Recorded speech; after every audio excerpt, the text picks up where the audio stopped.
All those who are holding tickets outside will get in as fast as they can. I'm speaking not to you, ladies and gentlemen, but I'm speaking to the crowd on the outside, who seem to be standing rather reluctant to come in, and we're going to start this very soon.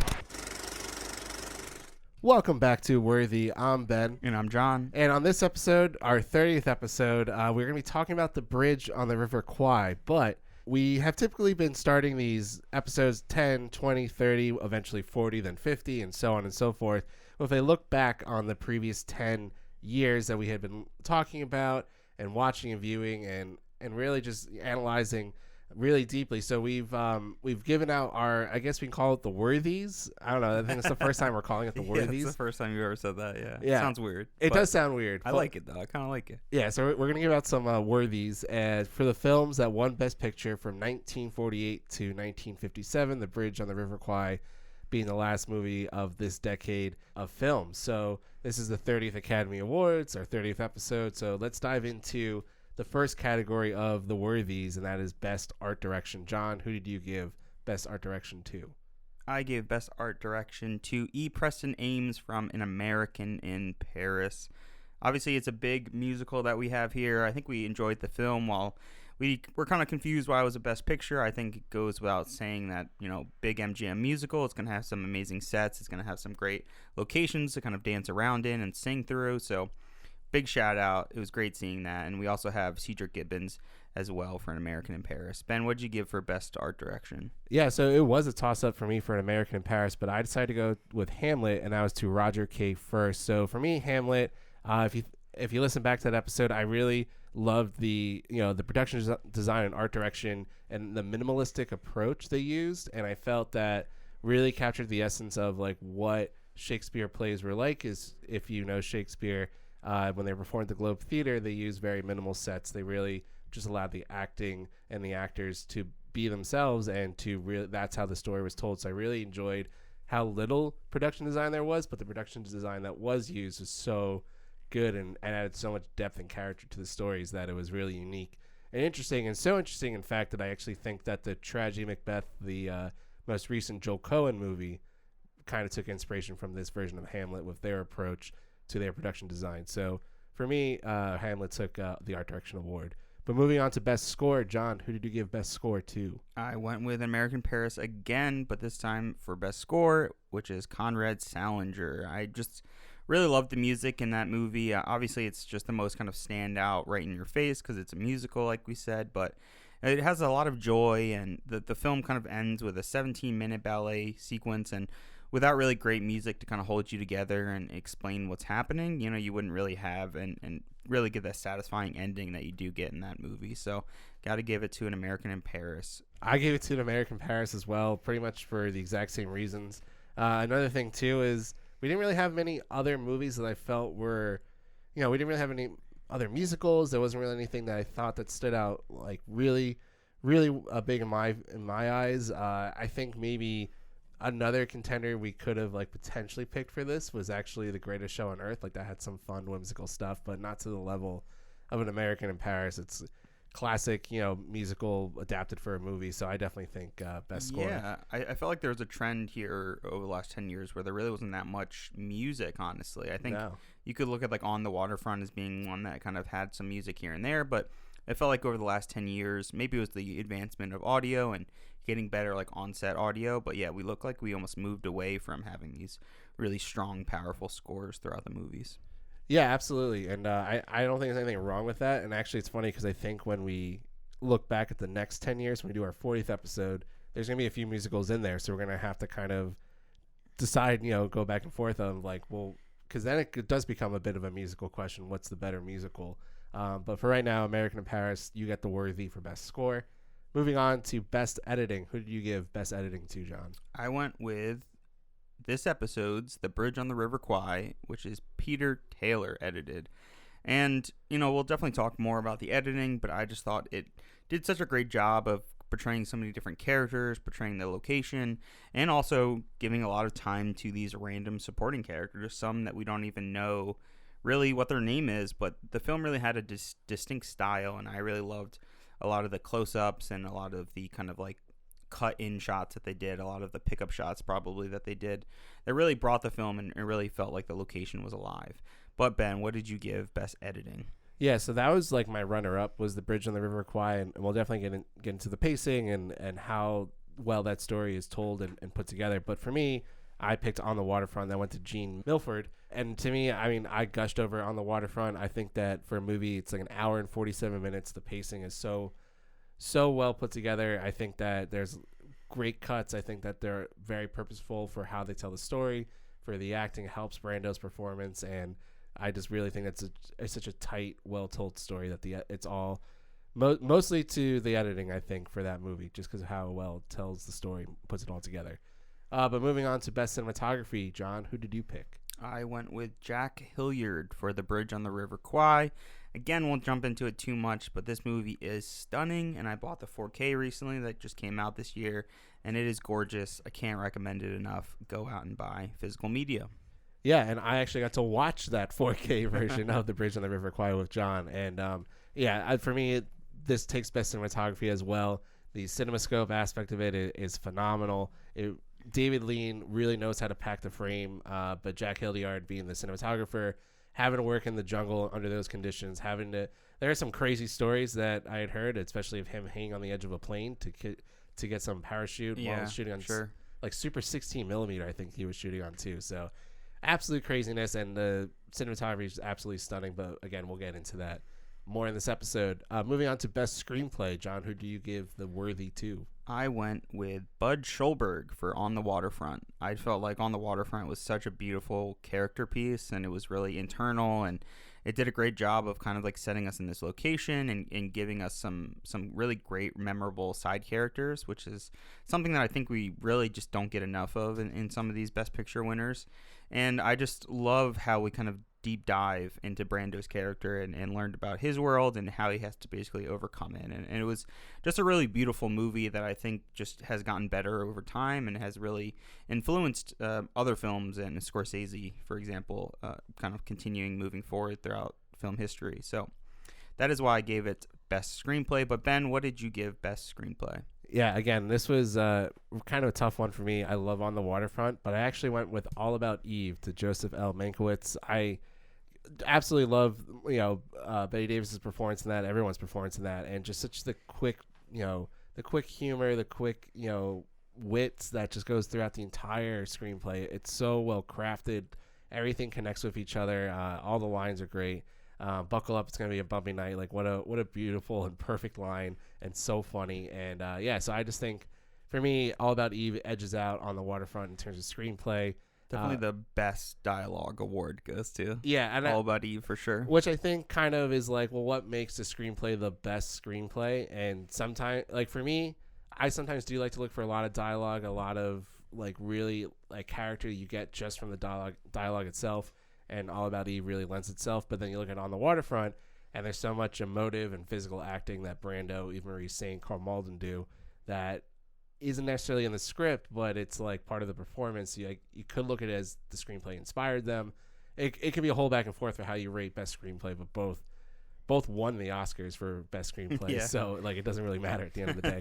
But looking at all the technical categories, we've had a good mix in a lot of the similar films. American in Paris, you gave it 2, I gave it 1. Hamlet, Bridge on the River Kwai, each of us awarding it there, which I feel like with the last few times we have done these awards, that like episode that we end up talking about after these worthy awards, we don't really give it much praise. But this is the first time I think we're really like, okay, like this movie does deserve some recognition. So I'm excited that we do get to do that, and we're going to talk about it more. But let's move on to Best Supporting Actress. John, who did you give Best Supporting Actress to? I gave Best Supporting Actress to Anne Baxter as Eve in All About Eve. She's right there in the name, and when you first watch the movie, you might think, yeah, I mean, she's not really the star. We're going to go with, Margot by Bette Davis. But when you really watch the movie, Eve is really integral, and Anne Baxter gives this really soft, subtle performance that kind of slowly changes as you go throughout the movie. And, we all love as audiences a character that changes from beginning into end. And when it's a character that is kind of mischievous and doing shit that is not really the best and the most humane, there's something kind of satisfying about watching that. And she gave such a great performance from the sweet side to the very kind of haunting last moments of that movie. Great performance. Ben, what did you give Best Supporting Actress? Yeah, so I actually went with Ava Marie Saint for On the Waterfront. I think that she completely, the way she's able to handle Brando and able to go toe-to-toe with him in so many of the key scenes, the emotion, the really just like down-to-earthness that she brings to the character. I mean, her first introduction in the movie, she's so like emotional. I mean, her brother had just died in the beginning of this movie, so she's like really bringing her A game at the start and really holds on to that grip throughout. So I really think that she was great in that role, that performance. And over this decade, out of the Best Picture winners, she stood out to me for Best Supporting Actress. Moving on to Best Supporting Actor, John, who'd you give that one to? I gave Best Supporting Actor to Suzuki Hayakawa as Colonel Saito from The Bridge on the River Kwai.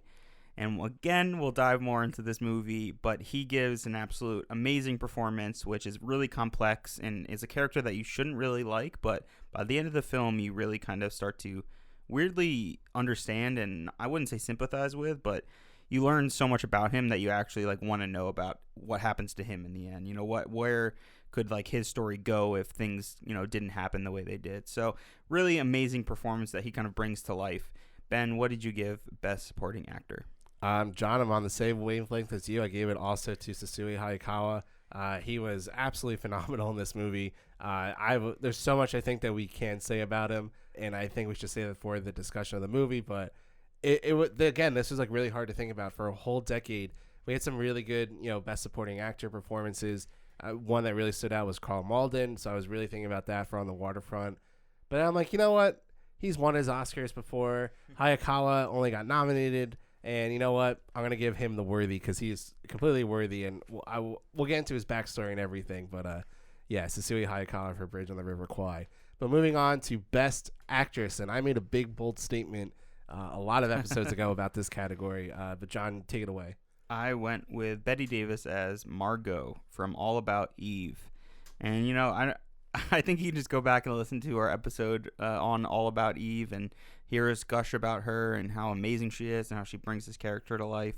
There's really not much more to say. She just is absolutely shining. She's clearly a star when you see her on camera, and you really just can't look away. Ben, what did you give Best Actress? Or who did you give Best Actress to? So I said this in our, 7 episodes ago? It's Bette Davis, All About Eve. I mean, she absolutely just home run hitter, knocks it out of the park in every single way with this role and performance. Again, like what John just said, I think you have to go back to the episode to truly understand like what we loved and thought about her performance. And she's just one of the most iconic of icons in Hollywood. This performance has been held up as like she should have won the Oscar for this. This was her like best role. So absolutely Bette Davis, All About Eve. Moving on to Best Actor. This one will be interesting. John, who'd you give Best Actor to? I went with Marty himself, Mr. Ernest Borgnine, for Marty. You know, he is the titular character here. You really gotta kind of, you know, pull your A game and really show what you're worth. But it comes down to both his performance and how just like gentle and sweet and kind he was, and also how well Marty is written. And I think that was also one of my runners up for, you know, best screenplay, and I really kind of consider that as an option as well. But he really brings this character to life. He is so sweet and charming, and you just want to like reach into the screen and give that man a hug, and I think that says a lot. Yeah, absolutely. And I think you'd be one of those like leaked ballot people that like people like me would see and be like, oh my God, Ernest Borgnine's going to take this. But you know what? As great as Irby was, Marlon Brando. Oh my God. What a performance. I love Ernest Borgnine and we gushed about him, but we spent literally 2 hours talking about how great Brando was. I mean, I still think it's one of my favorite performances in any movie. To me, like Brando, again, like he has to take this. He completely reinvented the wheel with this performance. So to me, he gets the Worthy. Moving on to Best Director. John, who'd you give Best Director to? I went with Elia Kazan for On the Waterfront. You know, we talked about how great Brando is, how great the script is for that film as well, but it all really comes together with a great director. And I think specifically when I was thinking about who should be Best Director, because it's so hard to think who put the film together the most, like where did certain things come from? Can you just credit only the director for certain things? And, you know, there's a lot of questions there, and you really can't answer most of them. It's hard to ever really realize. You just kind of look at the final product and credit the director. And For me, I think about this particular moment in the film where we are in the court scene and we cut to what is supposed to be like the higher up of the mob. We don't really see their face. And for me, I just don't think that was in the script. It's such a small moment that I don't even know really like how you would even write that into the script. It feels like an idea that came from Kazan, and I feel like I might be talking out of my ass here, but that particular moment went on, I feel like, to inspire so many mob films. That weird, there's always someone above you, that kind of like notion of you're being watched and that you're just a kind of small fish in a big pond, no matter where you are. And it felt like that was such an intentional thing, whether it was his idea to cut to that, whether it was in the script originally. I'm not really sure, but I absolutely loved On the Waterfront, and I think it really came together because of Kazan. So, Ben, what'd you give Best Director? I went with Kazan as well for On the Waterfront. I mean, this was a hard decision as well, because I did think about doing David Lean for Bridge on the River Kwai, and that's visually stunning. But then I think about also like what is a great performance besides just getting a good visual. It's also getting great performances, and you do have that in Bridge on the River Kwai, but to the level that you get with On the Waterfront, it's pretty astounding and pretty remarkable. So to me, Elia Kazan gets that Best Director nod for On the Waterfront. So Best Picture, I think that there are some, maybe it's a little bit of a race between On the Waterfront, All About Eve, Bridge on the River Kwai. American in Paris, you're giving it 2 awards, John. Maybe that's a clear indication of maybe how you're feeling. But what did you give Best Picture for the last 10 episodes? Well, this is as big of a spoiler as you could possibly get, but I gave it to today's episode and today's film, which is The Bridge on the River Kwai. And that is all I'll say. I'll leave the rest for our episode here. But Ben, what did you give Best Picture from 1948, Best Picture winner, all the way to 1957? I don't know if I'm like comfortable sitting in the room with John now after hearing okay. I totally get it. It's a great movie. Bridge on the River Kwai is great. I see your runner-up is my winner, and my winner is On the Waterfront. Can't gush about it enough. It's such just a brilliant fucking movie. It has inspired so many to follow. There's so many great scenes in it that are memorable.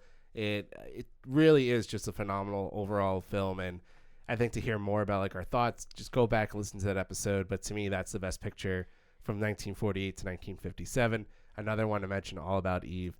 So really a lot of great awards for this edition of the Worthies. This is our third edition of it. 30 episodes in. It's really crazy to think that we're at 30 episodes, because it feels like it's been more, honestly. But yeah, more, but also less time. I don't know. It's hard to explain. Yeah. I mean, I've been involved with like this project, I'll call it, since March 2020 is what when it started. And John joined me pretty much a few months after that. Yeah. So it's been a lot, and it's been a really great journey. But 30 episodes is really remarkable. It's crazy how we got here.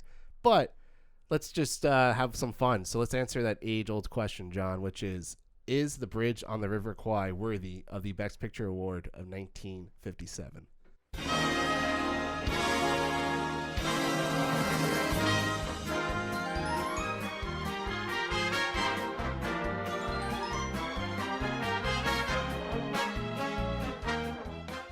The Bridge on the River Kwai.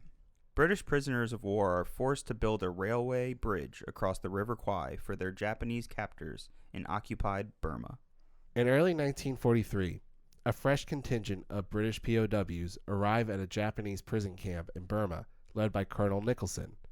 One of the inmates he meets is Commander Shears of the U.S. Navy, who describes the horrific conditions. Nicholson forbids any escape attempts because they were ordered by headquarters to surrender, and escapes could be seen as a defiance of orders. The dense jungle surrounding the camp renders escape virtually impossible. Colonel Saito, the camp commandant, informs the new prisoners they will all work, even officers, on the construction of a railway bridge over the River Kwai that will connect Bangkok and Rangoon. Nicholson objects, informing Saito the Geneva Conventions exempts officers from manual labor. After the enlisted men are marched to the bridge site, Saito threatens to have the officers shot, until Major Clipton, the British medical officer, warns Saito there are too many witnesses for him to get away with murder. Saito leaves the officers standing all day in the intense heat.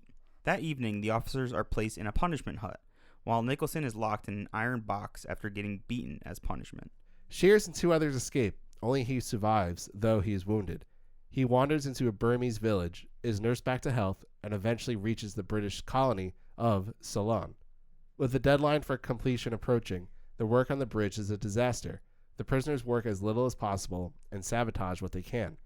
In addition, the Japanese engineering plans are poor. Should Saito fail to meet the deadline, he would be obliged to commit ritual suicide. Desperate, he uses the anniversary of Japan's 1905 victory in the Russo-Japanese War as an excuse to save face. He announces a general amnesty, releasing Nicholson and his officers and exempting them from manual labor. Nicholson is shocked by the poor job being done by his men and orders the building of a proper bridge, intending it to stand as a tribute to the British Army's ingenuity for centuries to come. Clifton objects, believing this to be a collaboration with the enemy. Nicholson's obsession with the bridge, which he comes to view as his legacy, eventually drives him to engage the officers as well as the sick and the wounded in manual labor. Shears is enjoying his hospital stay in Ceylon when British Major Warden invites him to join a commando mission to destroy the bridge just as it is completed. Shears tries to get out of the mission by confessing that he has impersonated an officer, hoping for better treatment from the Japanese. Warden responds that he already knew, and that the U.S. Navy had agreed to transfer him to the British Army to avoid embarrassment. Realizing he has no choice, Shears volunteers. The commandos parachute into Thailand. Warden is wounded in an encounter with the Japanese patrol and has to be carried on a litter. He, Shears, and Joyce reach the river in time with the assistance of Siamese women bearers and their village chief Kunyai. Under cover of darkness, Shears and Joyce plant explosives on the bridge towers. A train carrying important dignitaries and soldiers is scheduled to be the first to cross the bridge the following day, and Warden's goal is to destroy both. By daybreak, however, the river level has dropped, exposing the wire connecting the explosives to the detonator. Nicholson spots the wire and brings it to Saito's attention. As the train approaches, they hurry down to the riverbank to investigate. Joyce, manning the detonator, breaks cover and stabs Saito to death. Nicholson yells for help while attempting to stop Joyce from reaching the detonator. When Joyce is mortally wounded by Japanese fire, Shears swims across but is shot himself. Recognizing the dying Shears, Nicholson exclaims, "What have I done?" Warden fires a mortar, wounding Nicholson. Dazed, the colonel stumbles toward the detonator and falls in the plunger, blowing up the bridge and sending the train hurtling into the river. Witnessing the carnage, Clifton shakes his head and mutters, "Madness. Madness." The Bridge on the River Kwai is directed by David Lean. Written by Carl Foreman and Michael Wilson, based on the novel by Pierre Boulle. Produced by Sam Spiegel. Music by Malcolm Arnold. Cinematography by Jack Hilliard.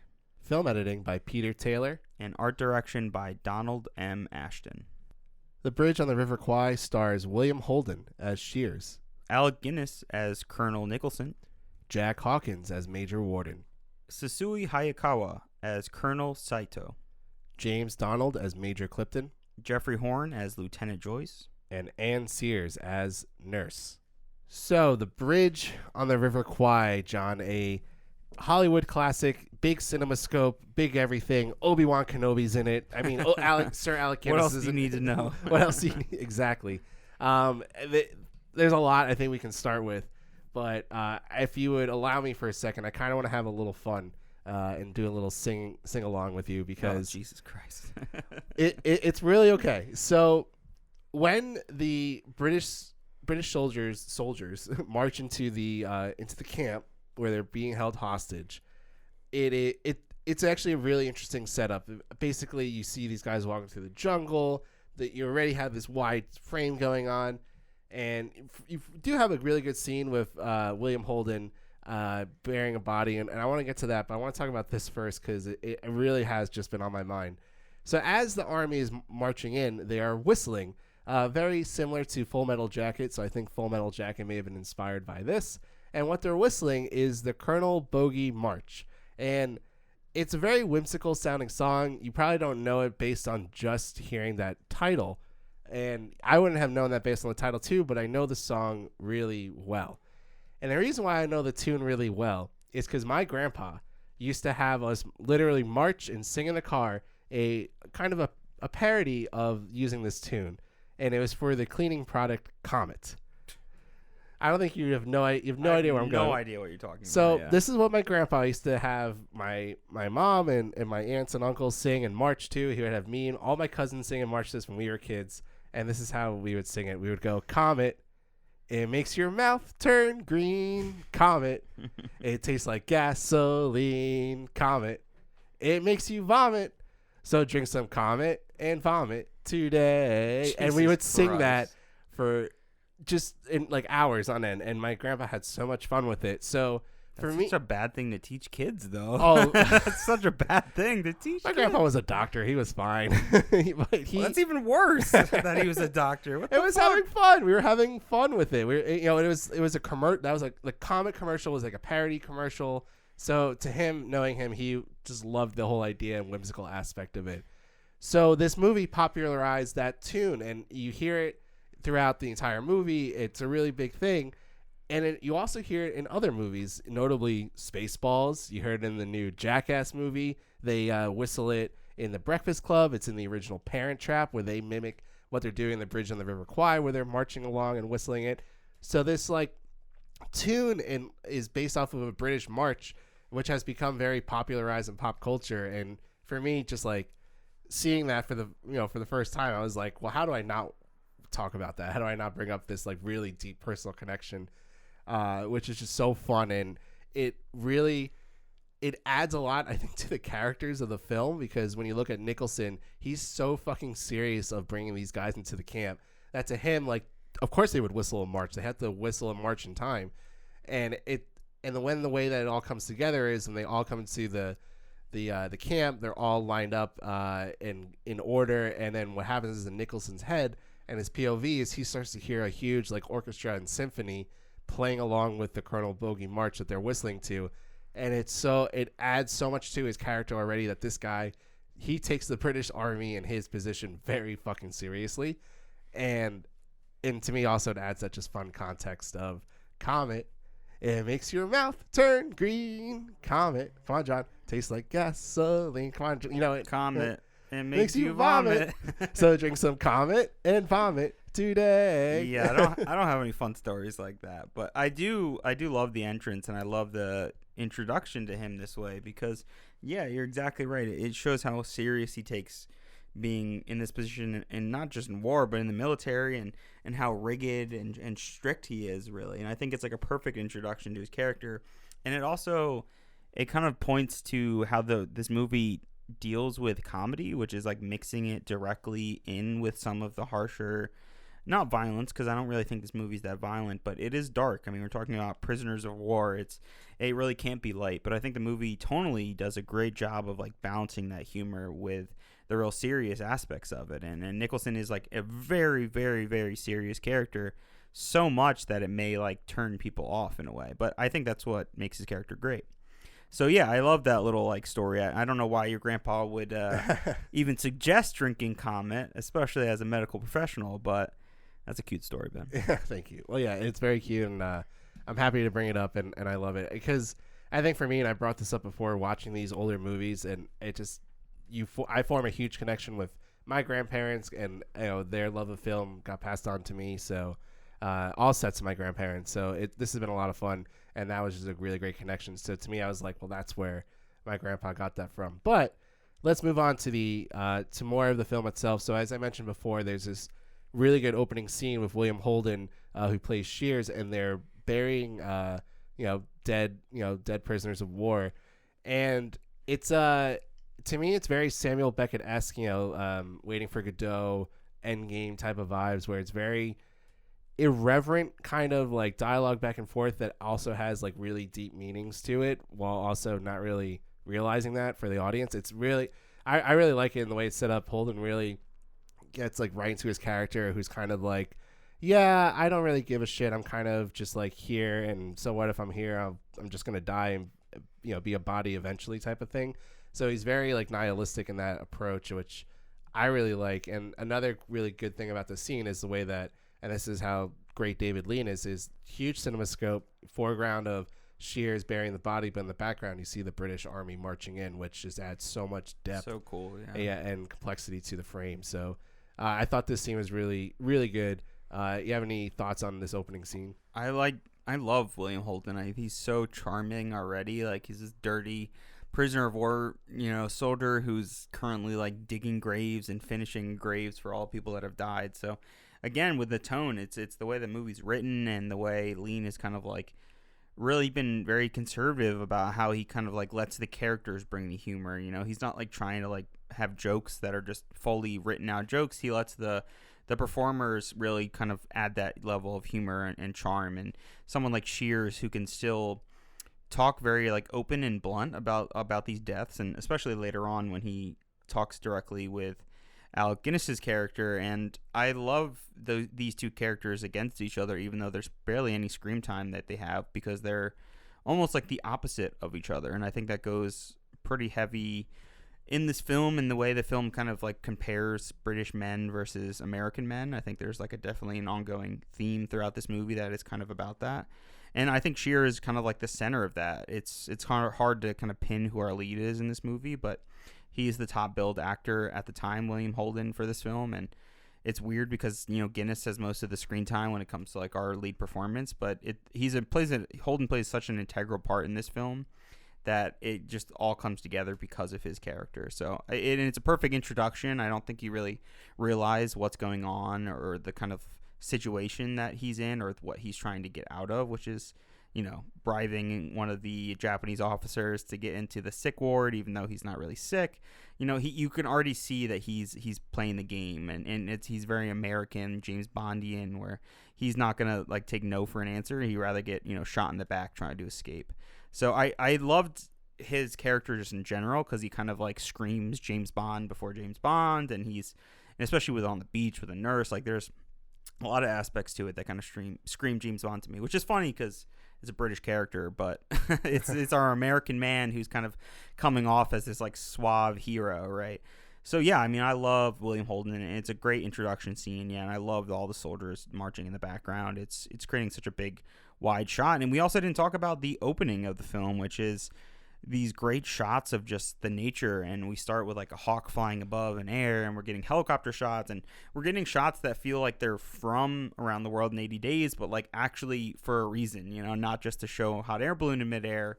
They're here to kind of tell the story and show our setting. And having a shot on the train is awesome. It feels new and it feels more modern than ever. And yeah, what a great opening to a movie. Yeah, and if I may, like, kind of branch off of that point, and another point you made before about the British versus American soldiers, I think it's just about how everybody is as a soldier and how it's very person to person. I think everybody gives off different vibes and the seriousness they take with it. I think we see that characterization in each of the soldiers that we meet in Sato as well, and the way he commands. I think he's a little jealous of Nicholson at times, which is, I think, how Nicholson is able to get in with that.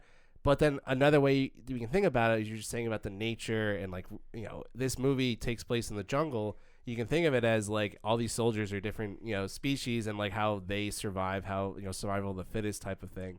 So I think like there's that interpretation you put in there, because this movie really does come down to, can you survive in this jungle, and can you survive throughout this war, even though the war really has nothing to do with the plot of the movie. Like the war could have been any war that this was a part of. This could have been modern day, and it still would have made sense with how it's approached and everything. So yeah, it's a really great, interesting opening sequence, and then we get introduced to Saito, and this is Nicholson and Saito's first, head-to-head type of thing. And I love just this simple like introduction where Nicholson, he has the whole army lined up. He's waiting for them, and Saito comes out, and Nicholson varies like, my name is Nicholson. And Saito just looks at him and goes, I am Colonel Saito. Then he kind of just pushes him out of the way and steps onto the box to basically start telling the British soldiers that they're prisoners now. They have to work. And he ends it by saying, today you rest, tomorrow you will begin. Let me remind you of General Yamashita's motto, be happy in your work. And the be happy in your work line is also mimicked by Shears in a quick cut before that. So you can tell that basically Saito's not giving much of a shit about them as humans. He's like, you can go and escape. You're going to die in the jungle, so you might as well be here and work and be happy with it. It's so disturbing. And it's not even that he's immediately like abusing people or you're seeing it, but you can just see like how abusive this man probably is, and how he's already breaking the rules and telling how officers will have to work as well. And, you know, it's one shot amazingly. I mean, this whole fucking movie is shot so stunningly, and it's hard to take your eyes off of literally any shot. And I mean, we have such a beautiful scenery here, being in the jungle. It's so green and vibrant, and this being CinemaScope, we're getting this big, beautiful widescreen. So we're seeing all these men lined up, and it's fully in frame. It's really gorgeous. And I think the reason why this movie works, obviously, besides just those technical elements, is just how great this script is and how great our characters are. And Saito is a huge part of that, because he is, again, kind of the opposite of Nicholson. It's their kind of like competition against each other that really makes this film so charming. And you look at both of these characters and you kind of compare who you would be in this scenario, and which side you would kind of like try to understand and try to relate to. Even though we're talking about prisoners of war, you can kind of see both sides of it. I mean, Saito's here, and he's got to build this bridge before he dies, before he literally will have to kill himself if he doesn't finish it in time. And Nicholson's just trying to follow, you know, the law of order and what is told through the Geneva Convention, even though what this movie shows is that there really is no laws in war. You know, anything's on the table, and it just shows how muddy and disgusting war gets, even though you're exactly right. There's really not much about being on the battlefield. It's more so just about constructing the bridge and about these humans. And yeah, that's a great analogy to consider them all as animals. I never thought about that. It's really cool. Yeah, I think the animal idea can be applied to so many other movies really easily, but this one I think really does lend itself to that idea, and I think that's why they used the hawk at the beginning of the movie. Like, I think maybe the birds are supposed to represent that these are free-flowing people and free-flowing ideas, but they're still that nature, and like they have to look out for themselves because a hawk being a predator. So I think there's a lot you can look into with that. I love the comparison between, you know, Saito and Nicholson. Saito being a leader through chaos, where you have Nicholson who's a leader through order, and you can clearly see which one is more effective between the two. Which also, I know upon reading and researching this, that the Japanese people weren't necessarily thrilled with how Saito is, or how at least the Japanese people are kind of, you know, projected in this movie, that they're not good engineers, that they don't have order or command over people, when they are like, no, but we do. We have really great engineers and really great design ideas. So it's fascinating to see how like that was taken into the film and how they did approach that. So the movie keeps on going. Basically, Nicholson and the British officers take control of everything, and they start checking out everybody's body, you know, all the prisoners, and like checking them out health-wise.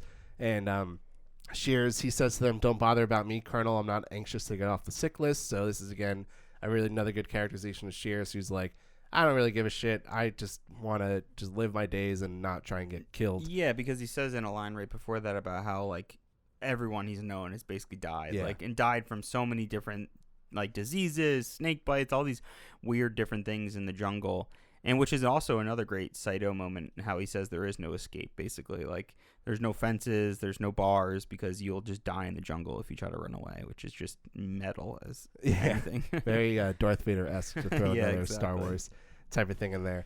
Anything with Alec Guinness, we're just going to fit in as much Star Wars as possible. Anyway, so again, then, you know, Shears is sitting with the, you know, commanding officers of this British battalion, and he's just to say, like, you aren't able to escape, and even though if you try, like, it's not really worth trying to do. And Nicholson kind of puts down the idea of escape. So he says, "I understand how you feel. Of course, it's normally the duty of a captured soldier to attempt escape, but my men and I are involved in a curious legal point of which you are unaware. In Singapore, we were ordered to surrender by command headquarters, ordered, mind you. Therefore, in our case, escape might well be an infraction of military law." Interesting. The doctor says, "Yes, interesting point." And Shears says, "I'm sorry, sir, I didn't quite follow you. You mean you intend to uphold the letter of the law, no matter what it costs?" Nicholson, "Without law, Commander, there is no civilization." Shears, "You just took my point. Here, there is no civilization." And Nicholson ends it with saying, "Then we have the opportunity to introduce it. I suggest that we drop the subject of escape." And this, again, so now this really does open up more about Nicholson's character. He does follow the letter of the law. He believes that without law, there is no civilization. So to him, it's like, well, if they're telling me I got to go be a prisoner, I'm going to go be a prisoner. That's what a British soldier would do. They listen to command. And Shears is like, holy fuck, in this jungle, I don't think that really matters at this point.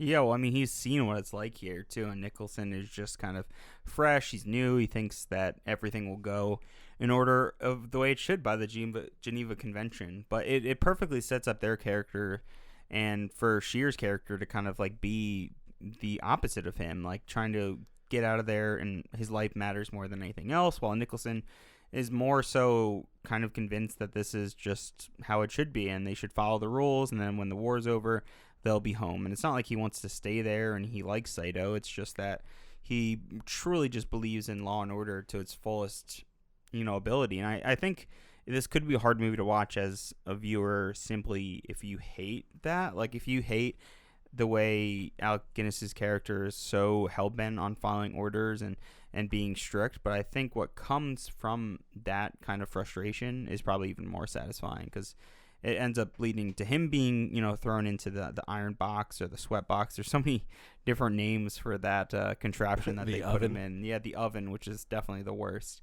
But it leads to a change in, really not like a change in him. It's more of a change in Saito and the people around him, and how that kind of convinces him to keep moving, or convinces Nicholson to keep moving as well. So I love the comparison between Shears and Nicholson here, because at this point we lose Shears soon, and he kind of goes off on his own mission, but they're still so connected, and we get like a final great connection bit at the end that kind of like ties their arcs together. Yeah, and to talk more about, Guinness and Nicholson as a character, I mean, apparently there was some really big contention between Guinness and the director David Lean on how Nicholson should be played.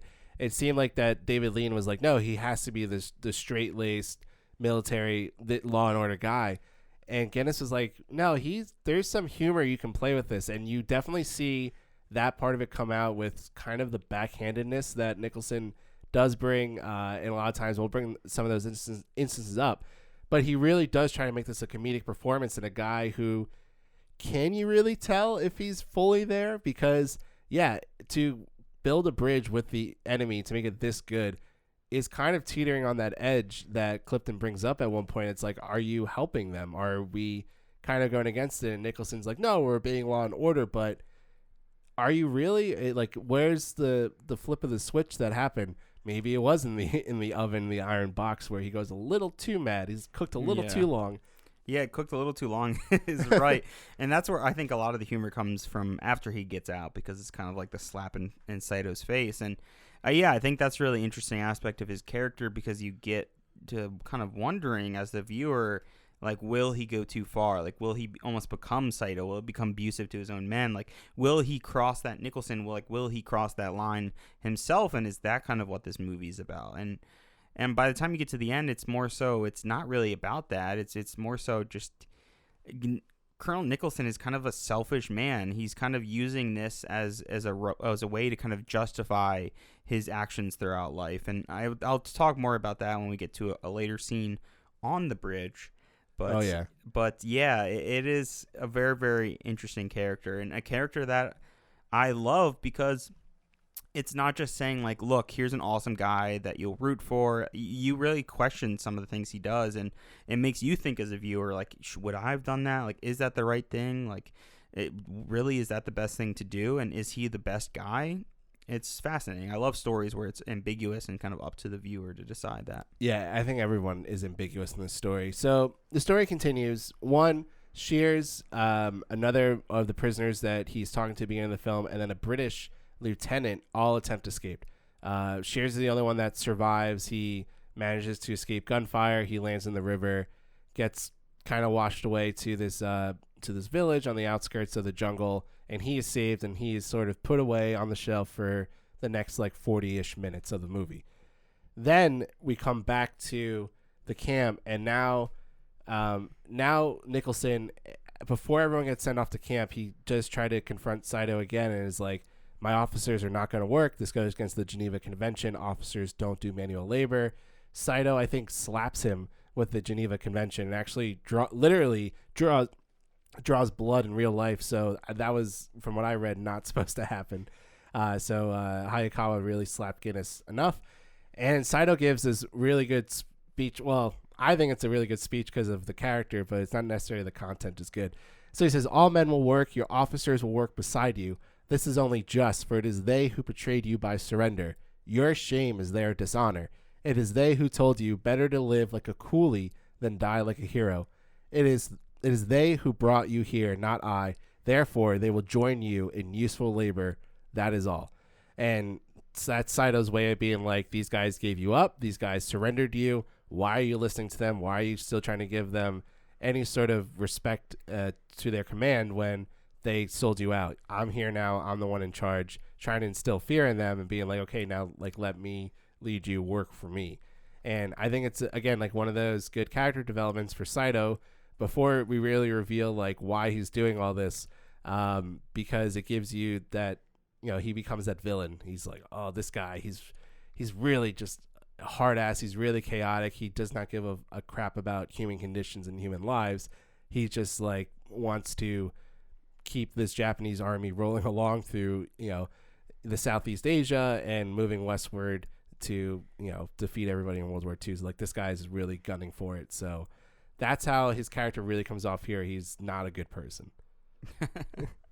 Which, I mean, yeah, he's not a good person, but you're also kind of like, yeah, I mean, I understand his point of view, and it's a performance and is a characterization of someone who is a villain, but he's not like a Charles Lawton villain, you know, like he's not like extremely over the top. He's really just trying to do the best as he can for the position that he's in. It almost feels like very much so as on the waterfront that there's always like a bigger fish. There's always someone watching, and that's kind of the way I thought of the Hawks in the beginning and the end of this movie, is that there's always something else out there like looming over you for death, or whether it's some other antagonist. There's always something kind of awaiting for you, and whether it's waiting for you to die or just kind of another enemy for you to fight. So it's a complicated character because he's doing a performance that is like so charming while being so sinister. It's very much like a Darth Vader, even though we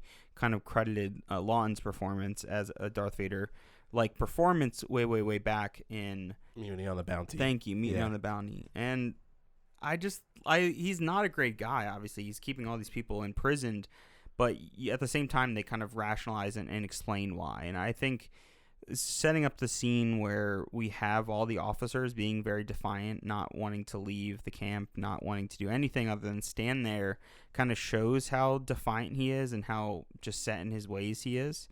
And it's both Nicholson is set in his ways and Saito is set in his ways, and it's like they're just rubbing heads for no reason other than that they are trying to prove and top one like each other, right? Yeah, it's like who has the right idea, whose point is right. And, you know, it's really compelling, you know, stuff because, one, visually, watching, you know, all these officers stand in the heat, there's some really cool visuals. There's some shots where it looks like they're almost like all like leaning forward in the heat. And this all has to do with the CinemaScope, with how the widescreen format sort of warps the image, but it also like really lends itself to making it bigger. And so they're all standing in the heat. They all get put in their box. Nicholson gets put in the oven. And then there's this back and forth between, you know, are they going to be let out? No one really knows what's going to happen. And then finally, Saito brings Nicholson out, and he tries to kind of reason with him. This is in Saito's hut. And Saito goes, I do not think you quite realize my position. I must carry out my orders. My orders are to complete the bridge by the 12th day of May. Time is short. I only have 12 weeks more. Therefore, I am compelled to use all available personnel. And Nicholson goes, but no officers except in an administrative capacity. And Saito says, but officers are working along the entire railway. You know it, I know it. And Nicholson says, I'm not responsible for the actions of other commanding officers. And they keep going back and forth. Saito offers him, you know, a drink. He offers him scotch, actually. And then Nicholson doesn't really I wouldn't want to drink scotch after like being dehydrated for at least a week, you know. I don't think it's that though. It's just to kind of piss him off. Right? Yeah, like I don't think he's thinking about that. I think he's just not eating in order to kind of be defiant again and almost just antagonize him in a way that he can, right, without like being physical. Yeah, exactly. And it's a good it's a mind game almost watching them too, and also the actor is phenomenal watching them go back and forth. And so the conversation continues, and Saito goes, "You know what will happen to me if the bridge is not built on time?" Nicholson, "I haven't the foggiest." Saito, "I'll have to kill myself. What would you do if you were me?" And Nicholson says, "I suppose if I were you, I'd have to kill myself. Cheers." And he drinks the scotch. Saito goes, "I warn you, Colonel, if I am to die, others will die before me. Do you understand that?" Nicholson, Major Clifton did mention something to that effect.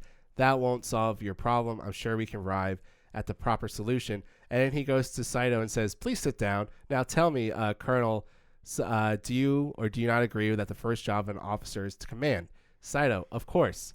This is Nicholson says, "This bridge of yours, it's quite an enormous undertaking, and to be frank, I have grave doubts whether your lieutenant, Miura, is capable of tackling a job of such importance. On the other hand, I have officers, Reeves and Hughes, for instance, who've built bridges all over India. The men respect them. It's essential for an officer to have that respect. I'm sure you agree. If he loses it, he ceases to command, and what happens then? Demoralization and chaos. A pretty poor commander I would be if I allowed that to happen to my men." And then they go back and forth a little bit, and Saito, he takes the dinner knife and puts it in the tabletop, and he goes, "I hate the British. You are defeated, but you have no shame. You are stubborn, but have no pride. You endure, but you have no courage. Leave this place." And Nicholson says it's pointless going on like this, and they call the men to bring him back to the sweat box, to the oven. So it's this really good back and forth. There's some dialogue I didn't necessarily put in there, but what it does is create, again, a lot of that character context. And this is the motive for Saito: is if he doesn't get the bridge complete, he has to commit ritual suicide, which is actually a fascinating plot detail. And I don't know if you knew about this with Susumu Hayakawa, and maybe this is the time to kind of step back and talk about Hayakawa. So Hayakawa, he was actually a humongous star in the Hollywood silent film era in the early 1910s and early 1920s. He was a really good-looking guy. He was actually this huge sex symbol of the silent film era, sort of playing this role of like, this villain. He used to play the villain characters who was, it was interracial. He would take white women, and he wouldn't necessarily like get them in the end, but his sex appeal was huge, and women were all over him, and this made him a huge star. So already you're like, wow, that's fascinating, because you probably didn't really know like that this Asian actor was getting such praise in early Hollywood. And he just kind of got like phased out. He did have somewhat of a successful transition in talkies. In this movie, he has a very heavy accent, so it's a little unfortunate. So maybe that did play in a little bit of his like not fully becoming a huge star, but his stardom was still there. He kind of went down a little bit during World War II. He actually ended up in France and couldn't really leave because he was there when the Nazis invaded. So he started selling watercolor paintings. So maybe not an American in Paris, an Asian in Paris is what we could. Jesus Christ. Maybe that's a good film version of something. But anyways, but Hayakawa, he had a huge and humongous career, really successful. He got a nomination out of this. But I bring all this up, and why it's a fascinating connection is when he was younger, he tried to join the Naval Corps in Japan, but failed because of a ruptured eardrum, and he decided to commit ritual suicide, and his parents found him, and he survived. So you can't imagine 60 years later, have this role whose character's whole motive is to not have to kill themselves. So I couldn't imagine what was going through his head, having gone through this crazy life. Like he was 68 years old when this movie was made. I mean, he lived a complete full life, huge stardom, lots of money, lots of fame, lots of different stories he could tell. And it all comes back to this idea of suicide and who you are as a person. What can you make yourself and your legacy? And that is what drove him to have this huge stardom in the first place. So to me, that's absolutely fascinating how it really comes full circle with Saito having to build a bridge, or else he has to kill himself, to Hayakawa. He did try to kill himself because he didn't feel enough. He didn't feel like he could make something of his life. So I found that to be, it's sad, but it's really fascinating how it all connects like that. Yeah, it is really fascinating, and it goes to show. I mean, I said in the very beginning of this that this movie is in a remaster on 4K. It's now available, and I think this movie in particular, while he plays the villain, I mean, it's a very memorable and classic, iconic Hollywood film, and I think his legacy kind of continues to go on. And here we are in 2022, watching his amazing performance on the original print, and it's amazing. I absolutely loved him in this movie, and that's such a great connection that, I had no idea about. Yeah, and I think that that's like why we do this podcast, is to connect stuff like that. There's I got a lot of that too from This Was Hollywood. It's a great book. If no one has heard it or ever seen it, This Was Hollywood, definitely go check it out. They have a whole chapter on Sasui Hayakawa and his career. Anyways, the movie continues and goes on, and now Nicholson and the British soldiers, they are able to get out of their sweat boxes and out of the oven. Saito gives in. He uses the Russo-Japanese War as a general amnesty idea that he'll let everyone go. The British officers don't have to do manual labor. Everyone's really happy. Everybody's congratulating Nicholson. They're like really cheering him on. They're carrying him. All the officers are really happy.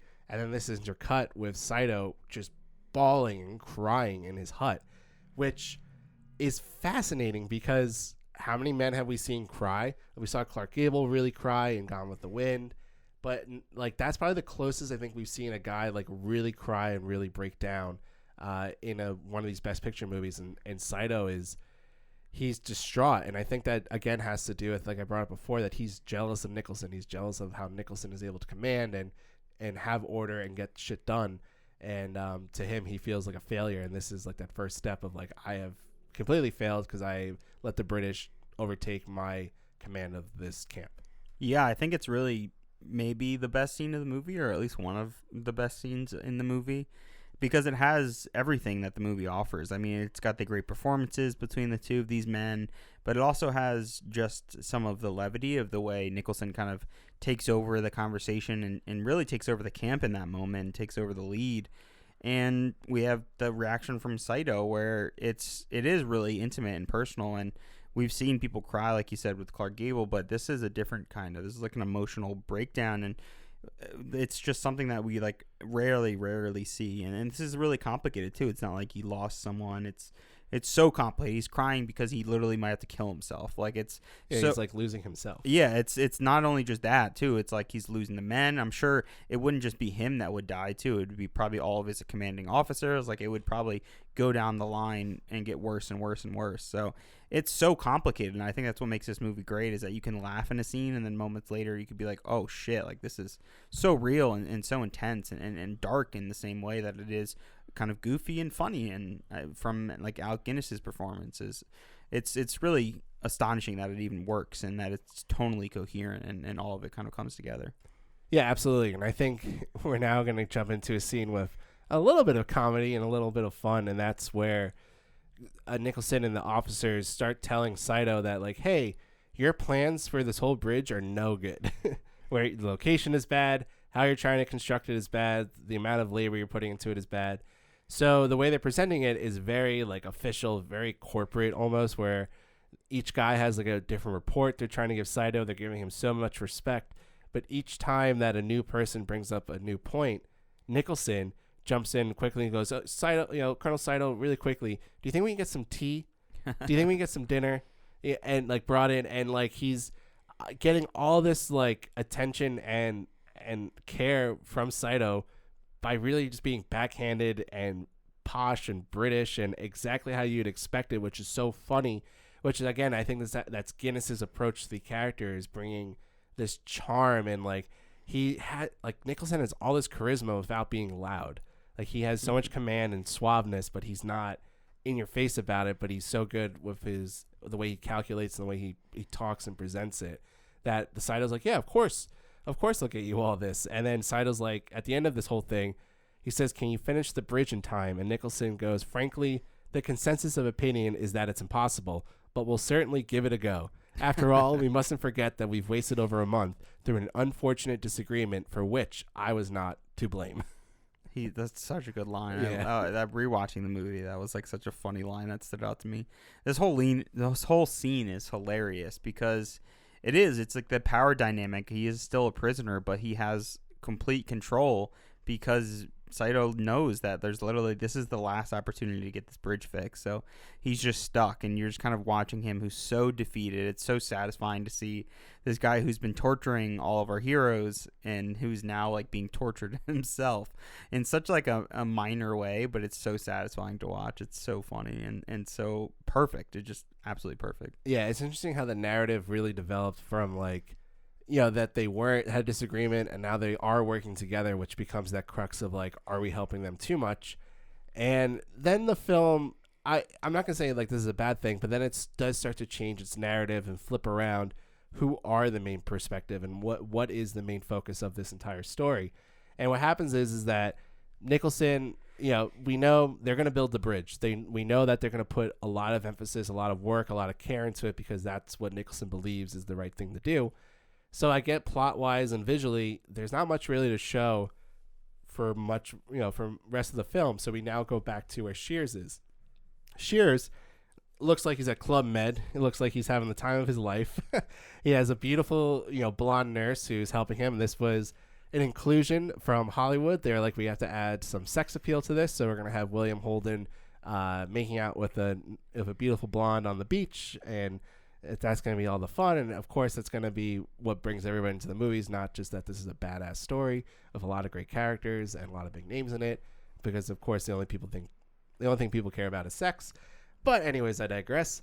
And now we get into kind of this other like interesting plot, which is Shears pretty much being like captured in his own right by the British Army, because the British Army figures out that he's not actually a commander. He was just this like naval officer who his ship went down. He traded uniforms of a dead officer, and he got a lot of respect because Shears is like, well, I want to be treated nicely. I saw how the officers were treated in their hospital, so I decided to pretend to be one. He pulled a Don Draper on him. Yeah, spoilers for those who haven't seen Mad Men. Oh, come on. That's not I mean, I guess it is, but who fucking cares? I mean, the show's been out for over 10 years, so if you haven't seen it, come on. You're right. You're absolutely right. But that made me think, like, I wonder if that was where that idea came from the show, whether it's such an interesting idea to have, because especially Shears, who's escaping, he's kind of the humor up until this point in the movie. He's like very much like the head-on humor compared to Nicholson, who's that sly kind of cheeky British humor. Shears is the American who can't keep his mouth shut. He's very much the classic American guy, and it is like a weird contrast, and I think it works perfectly because we're like in the jungle, everyone's all sweaty, and then we cut to like bright, loud, right on the beach. It's like this beautiful location, and the rest of the movie's been beautiful, but it's like wooden shacks in the jungle compared to like a beautiful resort overlooking the water or right on the beach where you have him drinking martinis out of a thermos, which I thought that was great. And the character's just like, where did you get alcohol? He's like, it's a hospital, of course there's alcohol here. So there's a lot of great humor, but yeah, it's a scene that really doesn't need to be in the movie. I think it shows the difference between their two situations, and that's really kind of the only issue I really have with this movie when it comes to the overall structure is these scenes with Shears in this kind of I don't even know what to call it. I mean, I guess it's a hospital. It is a hospital, which is a really nice looking hospital. So it's at the hospital, but then he also goes up to the base of the Major, and they kind of discuss the mission, and that's where he kind of reveals where he's kind of taken the identity, and they already know, and they're basically essentially blackmailing him to be like, you're coming onto this mission to blow up this bridge. Right? Well, they already traded him essentially with the U.S. Navy. They made it seem like, that they told the U.S. Navy, hey, we have one of your guys who was actually pretending to be an officer. Do you want him back? No, we don't want him back. You can have him. So, yeah, they tell him he has to go back. And actually, the way that I talked about it before of how, like, seriously people take it in soldiers, and like how it's more of a movie about like how person to person it is, because you meet Major Warden played by Jack Hawkins, and he's like guns a-blazing, I'm gonna throw explosives everywhere. This is like, it's like a hunting match. You also meet some other like British officers who are training others, and they're very like almost more serious than Nicholson of how they train everybody, each other, and exactly. And then you also have like the lead commander of the entire base, who is very, he's very orderly, but also he seems very chaotic in himself. He presents what's called an L pill, which is a lethal pill to Shears and is like, yeah, if you get captured, you can go kill yourself with this. So it's kind of Yeah. like that mentality of like where Nicholson is like, well, we were told to be captured and we were told to listen to that command, where it seems like these British soldiers are like, yeah, we'd rather kill ourselves than be captured by the enemy. Yeah, it's very different. And it's also, that's why I thought about the American versus the British aspect, because Shears is like, are you out of your mind? Like, he just escaped all of this. He finally got away. He's thinking about himself and how he can kind of be safe. And he's so close to getting back to America and being safe for good from the whole war. And then minutes later, they're like, yeah, take this pill if you need to kill yourself. Like, you're doing it just for us. And he's just stuck in the situation where he's like, you guys are out of your mind. Like, the British are insane. He has to be thinking that because he just met Nicholson, who's just telling everybody to not escape, to build the best bridge. And he finally escapes and finally thinks he's free to meet more British people who are even more insane than Nicholson is. So it is, again, adds to the humor. It's the absurdity of it, but it's played so straight and so real that like they don't understand that he's like panicking and freaking out. And I think that is particularly shown when they're talking about parachuting and how like, oh, like maybe we should test parachuting, and they're like, oh well, you know, it's way more likely to be injured if you test parachuting once, twice, 3 times. So so might as well just do it once. So yeah, and the button of the scene is Shears basically asking whether he'll have a parachute or not when he jumps out, and the British officers are just laughing at him because they think it's a joke, but he's being dead serious about it. Yeah, he has no idea like what these British soldiers are really going to be up to. Yeah, and it's all like fascinating. I'm backing up just like a quick second. So while Shears is going to meet the major warden and everything, he kind of gets ambushed by these training British officers in a knife attack, or like using knife tactics. And the guy that comes up and sneaks behind him is this guy Joyce, and Joyce joins them in this mission. And Joyce, he plays his character he's younger and he doesn't really want to kill, but they're like, you have to kill, and using the knife will come up again as we get towards the end of the movie. So I thought that was interesting with how they constantly circle back to things in this movie. The script is really good at, if they mention one thing, it's going to be brought back up by the other. Like with Nicholson, while he's in the oven, he asks about Shears' escape, and he says how crazy that is. And then, you know, when Shears hears about Nicholson, he's like, that guy was absolutely crazy hearing about him. So there's always this good connecting and going back and forth and really coming back full circle that I think the script writers and Lean do a really good job of capturing. So now they go into the jungle. Now they're going to go back to the prisoner of war camp to go blow up the bridge. They parachute in. Already one of the guys dies because he falls into a tree, and it looked like he just got impaled by one of the branches. And broke his neck or impaled or hit his head, yeah. Yeah, it did not seem very pleasant. And then they have to then truck through the jungle, and they have the help of this village that Shears they helped Shears, and now they're going to have the village help them. So the really interesting thing is they have a village leader help them, and they also have I think it's four Siamese women from the village help them. So you have these 4 women carrying supplies with them, helping them throughout this trek. They don't really have much dialogue, if anything. And if, in all honesty, they're badasses in every respect. Like, I don't think they're misused at all. I mean, they're misused in the sense they could have been used more, and like they would have been more. Like if this movie was made today, they would have had a bigger role. They would have been guns a-blazing, kicking ass themselves. But they don't feel helpless. They don't feel like that they only need men to survive. It feels like that the men need them to survive. So I thought that was very much so. Yeah, it's a very interesting aspect to include, especially again when you think about that they pigeonholed, you know, the love between Shears and the nurse, and like to add that sex appeal. But you had these beautiful Asian women in this movie who are being badass, who are helping, who are, you know, destroying the bridge with them, and like that would have been more than enough. So it's like that would have been sufficient. You know what I mean? Yeah, I think you could. I mean, this is a film that I'm sure you could really nitpick it and find things that are probably offensive to certain people and races. But I think this movie comes off as being quite respectful because of not a lot of dialogue is given to these kind of other characters. Like Saito has a lot of dialogue. It's very much about his perspective, but these Burmese women, as they keep calling them throughout the movie, I don't think ever really say a line. I think you hear them speaking a little bit back and forth in their native language, and you don't really see and hear what they're saying. So I think it could come off a lot worse if maybe they're more into it and they're speaking, but it's like based on their actions, and what their actions are leading these men. They're basically the ones who are really leading this mission, and these men are so reliant, especially when the major gets shot in the foot. They're like so reliant on helping him and helping them get to the bridge and the location. So it is awesome, and that's why I love this movie too. It does so much with just no words at all, like with Joyce's relationship to one of the women, and to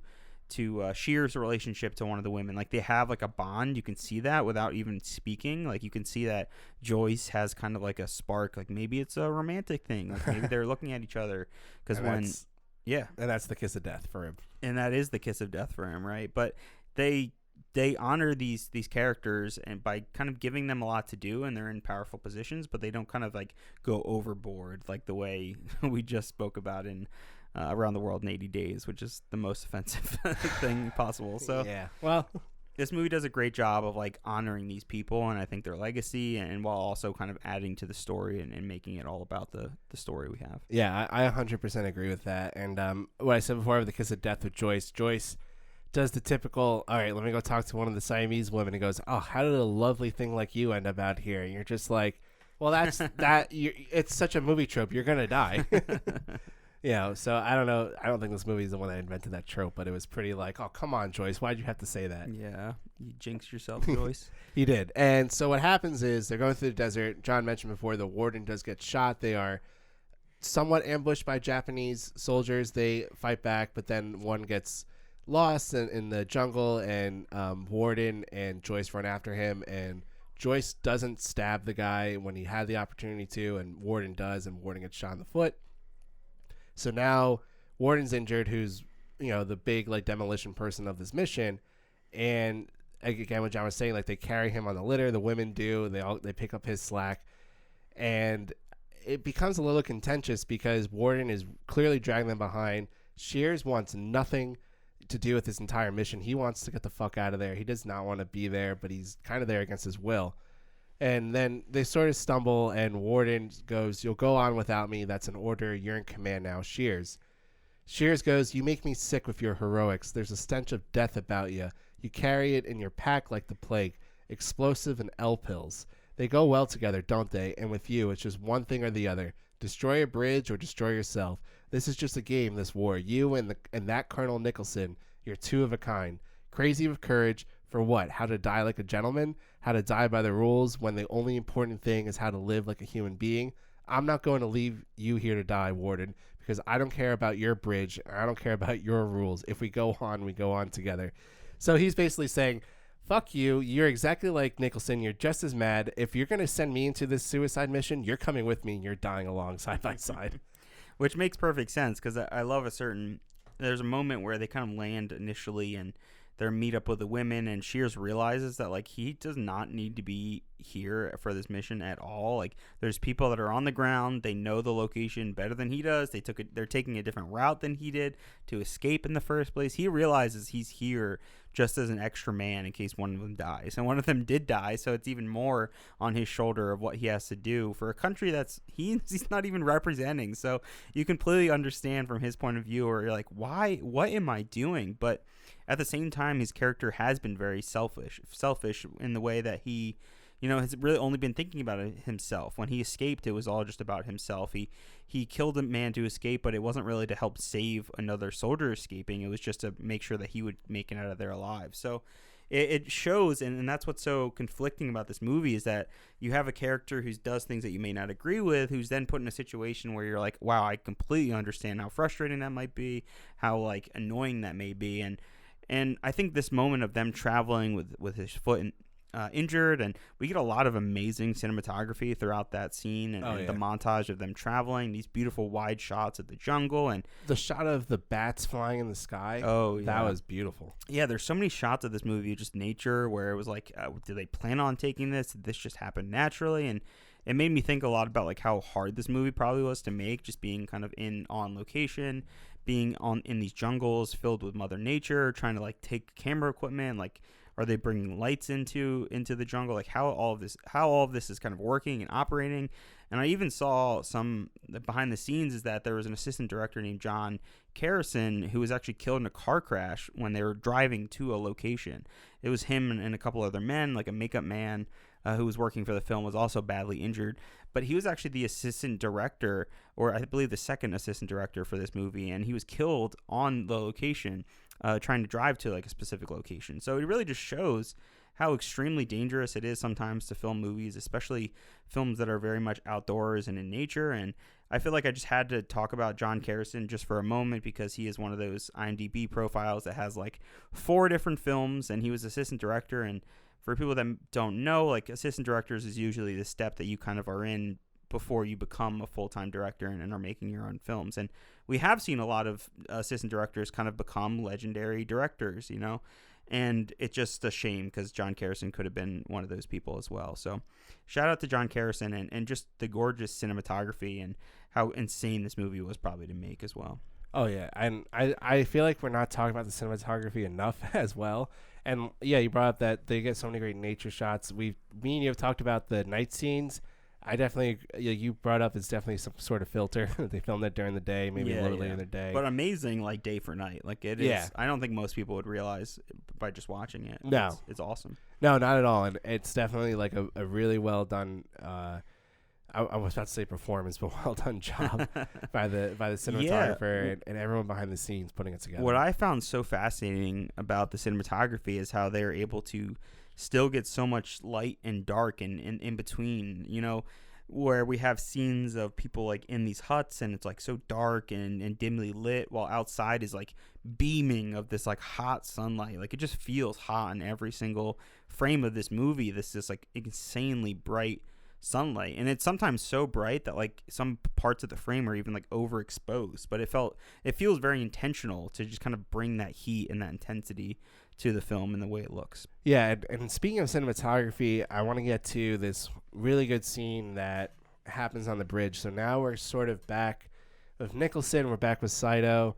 Everyone, you know, Shears and them were trekking through the jungle, and they actually come upon seeing a bunch of the British officers, and they think that they're doing manual labor, but in actuality they're just putting up a sign being like, this bridge was constructed by the British soldiers. And they're like, oh my god, madness, having like officers work and do manual labor. And really, like, it was the British officers who were forcing themselves doing the labor. But anyway, so Nicholson kind of does this like one last look over the bridge before, you know, the next day when they're really gonna open it up. And it's a beautiful sunset, beautiful cinematography in terms of the background. But what's interesting is Lean's decision for how he shoots this scene. So let me say the quote and the lines first, and so you can visualize and maybe in your head how you're thinking of Saito and Nicholson on this bridge. It's complete. It's sunset. They're both like Saito's like, I can't believe that this happened and all came together. Nicholson is proud of his work and completely like just amazed by everything that happened.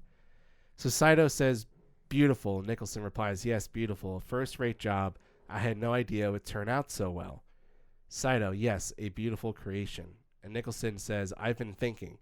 Tomorrow, it will be 28 years to the day that I've been in the service. 28 years in peace and war. I don't suppose I've been at home more than 10 months in all that time. Still, it's been a good life. I love India. I wouldn't have had it any other way. But there are times when suddenly you realize you're nearer the end than the beginning, and you wonder. You ask yourself what the sum total of your life represents, what difference your being there at any time made to anything, or if it made any difference at all, really. Particularly in comparison with other men's careers. I don't know whether that kind of thinking is very healthy, but I must admit I've had some thoughts on those lines from time to time. But tonight, and he drops his stick that he's holding into the river. Blast! I must be off. The men are preparing some sort of entertainment. So now Nicholson, you really, like, this is it. Like, this is the biggest opening again to his psyche, is that what is it, my life? Like, what is life? What is purpose? What am I doing with all this? And to him, you can clearly tell that the bridge is this, like, this is my purpose. This is my meaning of life, is showing how much of command I can have and how British ingenuity can create something so long lasting. And what's interesting about it, when bringing up the cinematography, is David Lean shot Nicholson from behind the entire time. And Guinness was pissed off about this. So that so Lean and Guinness apparently, who they worked on like I think 4 movies together, like huge movies together, and apparently they just did not see eye to eye. And this really culminated in this scene because Guinness was pissed off that he's like, "Why are you shooting me from behind? Like clearly, like you should be shooting this from the side as I'm looking over the bridge. You can get some really beautiful shots." And it seemed like Lean was like, "Fuck it, I just want to get this scene done and over with." And this scene kind of turns into, Guinness's Oscar performance. I think this would have been the clip that you would show. It's such a great speech. It's so emotional with so much depth that it makes Nicholson a human character.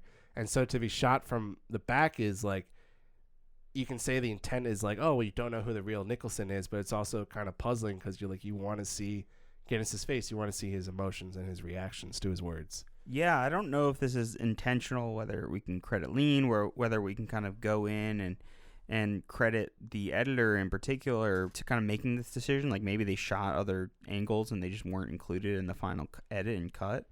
And to me, this feels very intentional. It feels like they shot it this way to put the audience in a position where you don't know what Nicholson is planning. Like, is Nicholson secretly knowing that they have to blow up this bridge?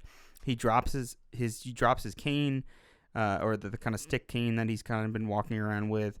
It falls into the water, and immediately you're like, oh, is that like him marking a location? Is that like where they should put the bombs on the bridge, or like specifically where they should kind of blow up the bombs first? Like, as a viewer, and I've seen this movie like when I was younger with my dad, and I probably hadn't watched all of it through, but I specifically remember the last 30 minutes, the crazy climactic end of this film, and even after already having seen this scene, I was still questioning, like, oh, like, does Nicholson know? Like, is he really in on this whole entire time? Like, is that why he's facing away? Because he can't, like, continue. He can't even lie to Saito's face about how this is about to blow up, how everything's about to come down.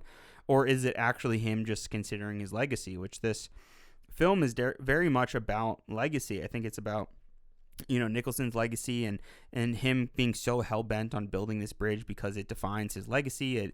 It permanently puts you in a place where, this bridge there's a line earlier in the film where someone's like, yeah, like we've talked about, or we've seen bridges that have lasted 600 years in this country, and they were built so long ago, and they're still going to last for 600 years. And Nicholson is so taken aback. He's like, oh my God, 600 years. That's amazing. And it's like a spark into what his mindset is, and that's, I'm getting older, I may even die in this prisoner of war camp even though we finished this. Like, this could be my final last mark on earth where people can remember me by. I made a difference, and this will forever be here.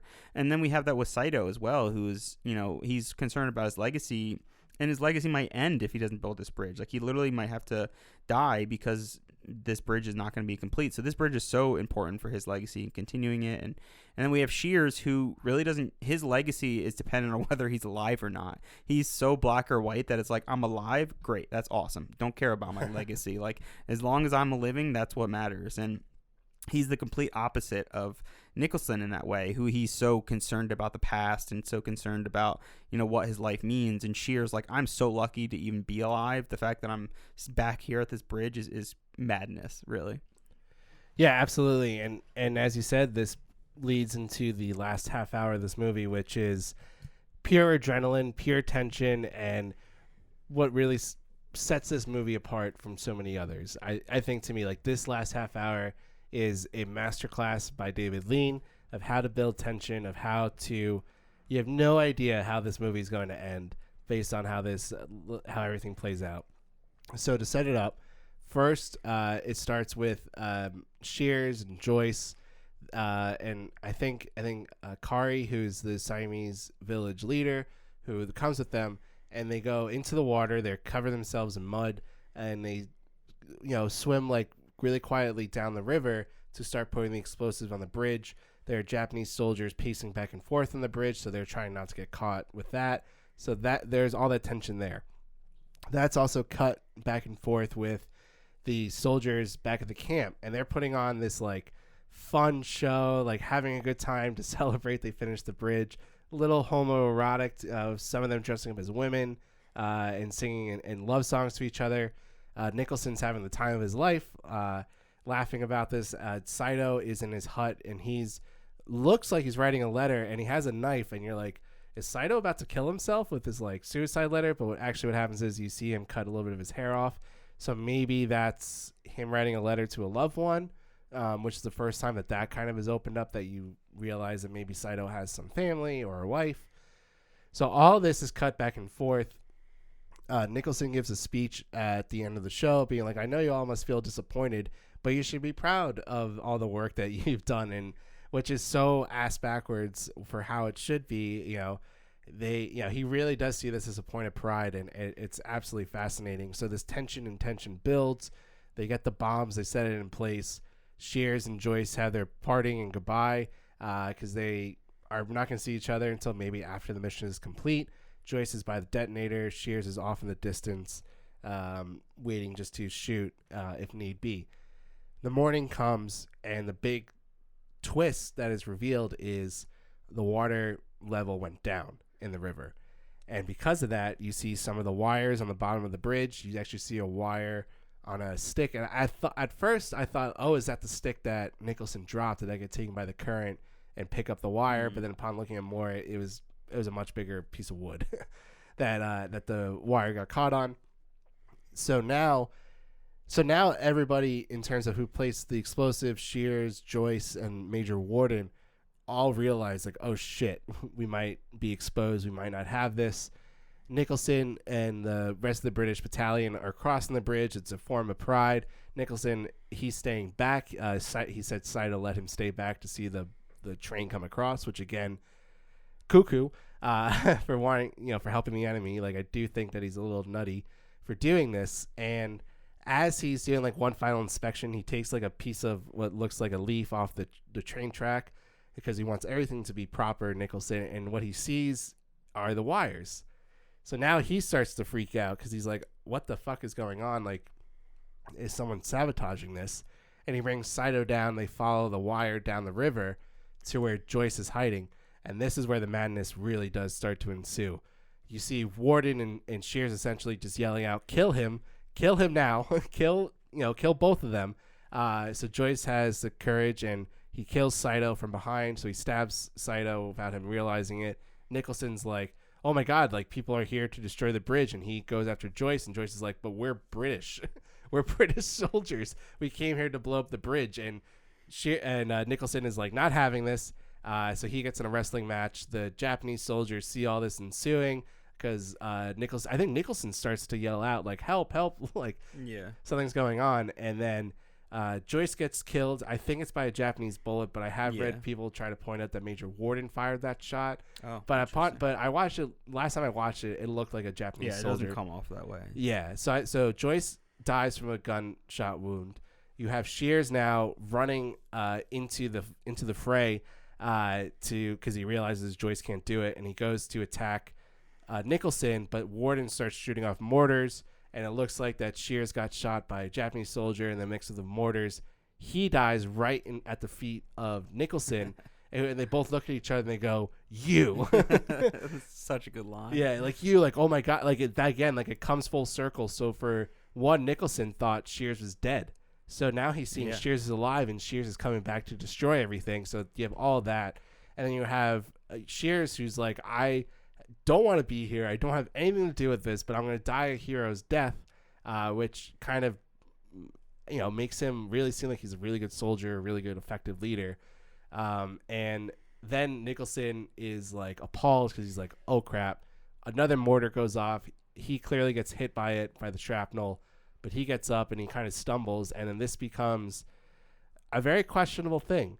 So what he does is, as he's falling, he falls on the detonator. The train is coming. The bridge blows up, which, because Nicholson fell on it, the train carrying all the dignitaries and soldiers, they fall down. It looks like everybody dies except for Major Warden and Dr. Clifton, who is watching us from the side, which, again, like, to put Dr. Clifton there is so just like, oh, we need to have a POV of watching all of this. I think there's a point to it, but yeah, go. Yeah, well, yeah, there probably is a point to it. But my big question is Nicholson's fall on the detonator intentional, or was that accidental?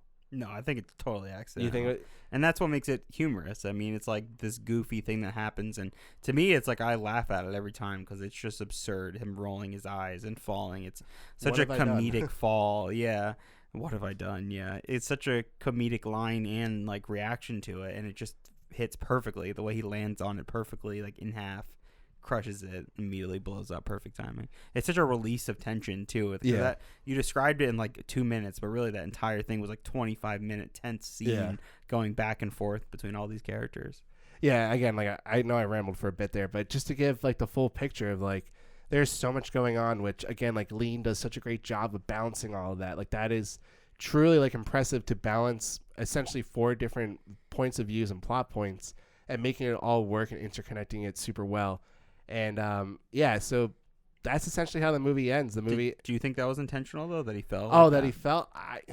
I look at it both ways. I think it was accidental, but I do think that there is an argument to say that it was intentional. That he realized, like saying, "What have I done?" is his moment of like, "Holy shit!" He snaps out of it. Like, I did help them. I did do something, and then he gets hurt, and he's able to pick himself back up, and that was like his last like heroic act, which was to blow up the bridge to destroy everything, which again, like how do you know, like how much do you really know if you just got hit by shrapnel and in a mortar explosion? So I've never been in a mortar explosion. Have you, John? No, I have not. So I found it really interesting that they left Major Clipton behind. I mean, it makes sense story-wise because they say, all the officers will then take the train previously and then we'll ride it over and join the men.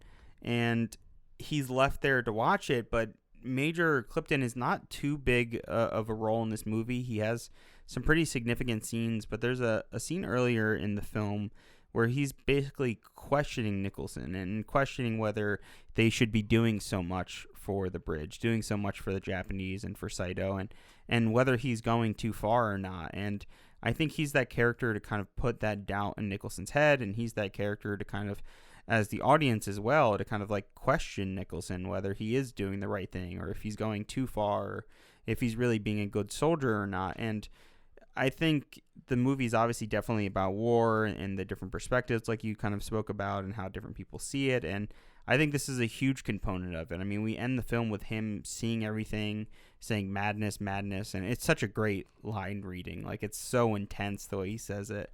And it just shows us he's the doctor, right? Like, he is the man there to help and take care of everybody. So I would imagine that his thinking is very logical. Like, you have a cut, you put a Band-Aid on it, right? Like, there's science here to fix things. And Nicholson is like, no, like, and there's a great line where Nicholson basically says if Saito needed like heart surgery, like you would help him and give him the surgery, even though he's access to our allies. So it's like he questions that doubt against Clipton as well, like whether he should be helping them or not. But does that really justify them going to this length and building the bridge? And I know, especially from the actual text and then from real historic events, it's very different depending from what actually happened and what's portrayed in the film here. And a lot of people kind of, look down at the film because of that, even though it's, clearly a fiction film. It's not trying to exactly portray what happened during this time. And I think a lot of people are annoyed by that because it was kind of quite the opposite, where a lot of British soldiers were trying to actively sabotage building these bridges and kind of working on these different projects. They were like bringing in termites. They were doing all these things to actively try to stop and kind of destroy what they were doing. Meanwhile, this film kind of makes it look like they were just honorable soldiers and prisoners of war. So there's a lot to go in here, but I think Clipton's character is necessary to kind of show just how ridiculous everything is. Like, every point and every side of this is absurd. Saito's is ridiculous. He's gonna have to kill himself if they don't build their bridge. Like, it's absurd. It's insane. And Shears is like escaped and then returned, and he's looking at these British men with their L pills and joking and having a good laugh about all the craziness that they have to do, and they're literally going there to kill like hundreds if not thousands of men by like destroying the train mid bridge cross. So it's like all these characters who are like, none of this should be happening. Like, all of this is idiotic and shouldn't be the way that it is, but this is war for you. There really are no rules. And that's kind of exactly how I took it at the very end, where Clifton is literally like, war is madness. Like, this is absurd. There's no rules. As much as you want to try to follow it, it's only going to end in death, basically. And it happens for Saito, who's following the rules, and for Nicholson, who's following the rules, and for Shears, who tries to break against the rules to only then have to follow the rules again. And that still ends in death. So it's just insanity. And yeah, Clifton is our like point of view into the film, but he's necessary, I think, to bring up all these big questions. Yeah, he's like the consciousness of all the characters and what is right or wrong, and it ties everything together at the end, calling everything madness. I mean, it's truly a crazy scene to watch unfold within just minutes. All the major characters are dead. The bridge is blown up. We have no idea what's about to happen, and there's really like it is a war film, but it's not really a war film. It's more of a character type of film, which is fascinating to think about. And how did you feel about Major Warden surviving, being the fact that he's the one kind of like pushing everyone to go on this mission, and he's the only one who survives? Oh, he's crazy. Absolutely crazy with how he uses explosives, and he turns to the women behind him, because all the Siamese women were with him because he is injured, so he couldn't really do much, and he shot off mortars, and he kind of is like, I had to do it, implying that he had to shoot the mortars, that even though Shears and Joyce were right near them, he had to shoot them. He had to he had to set off the bombs to destroy, any attempt to, stop the blow up of the bridge. He's an interesting character, and again, it ties into the whole, like, he views it as a game. Him and Nicholson are very similar with their characters and how they view the war. I think it's like a larger commentary, too, on just officers versus the men in the military, and how they'll continue to say these things after, continually telling you to put yourself in danger, to put your lives in risk. And then, of course, he's the one who doesn't even have to get down and dirty. He's the one who can just shoot mortars from a distance. And, of course, he's the one who survives, who then can go off and tell this story, even though he is not nearly the main character in this story. Yeah, no, he's definitely not. And I think that it's a good question of, like, who is the main character, because we have first it seems like it is Nicholson, Alec Guinness's movie, but then the second half of it does flip and become William Holden's movie, and I still think it's more Nicholson and Guinness's story, and I think that they're the main actor, but I think William Holden does an incredible job and really does well with his screen time. So I feel like we've hit a lot on this movie. Are there any last minute thoughts on the bridge on the River Kwai? No, I think we really hit everything, honestly. Like, I think we went through all the major beats and hit all the major characters. Yeah, I think we worthied our bridge. Yeah, we worthied ourselves into a great. And this is a great film, and I mean, it felt like we haven't really talked much about it, but now I look at the time elapsed that we have recorded, and we've taken a lot to talk about this movie, and it's really fascinating. There's a lot to sink your teeth into. So let's jump into the 30th Academy Awards. Wagon Train, Father Knows Best, and Kraft Theater will not be seen at their usual times tonight, so that we may bring you the special telecast of the Motion Picture Academy Awards following immediately. See Father Knows Best at 9:15 and Wagon Train at 10:30 tonight over most of these stations.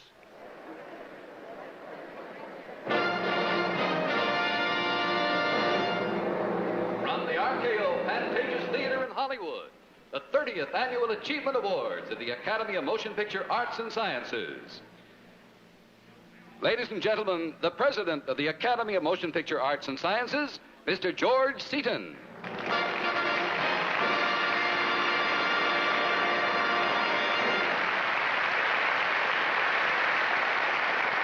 Good evening, ladies and gentlemen. At this time each year, it is the function of the President of the Academy to bring you a message from our Board of Governors. This year, the message is brief but enchanting. It is simply this. Tonight, our program is brought to you as a public service and will not be interrupted by commercials.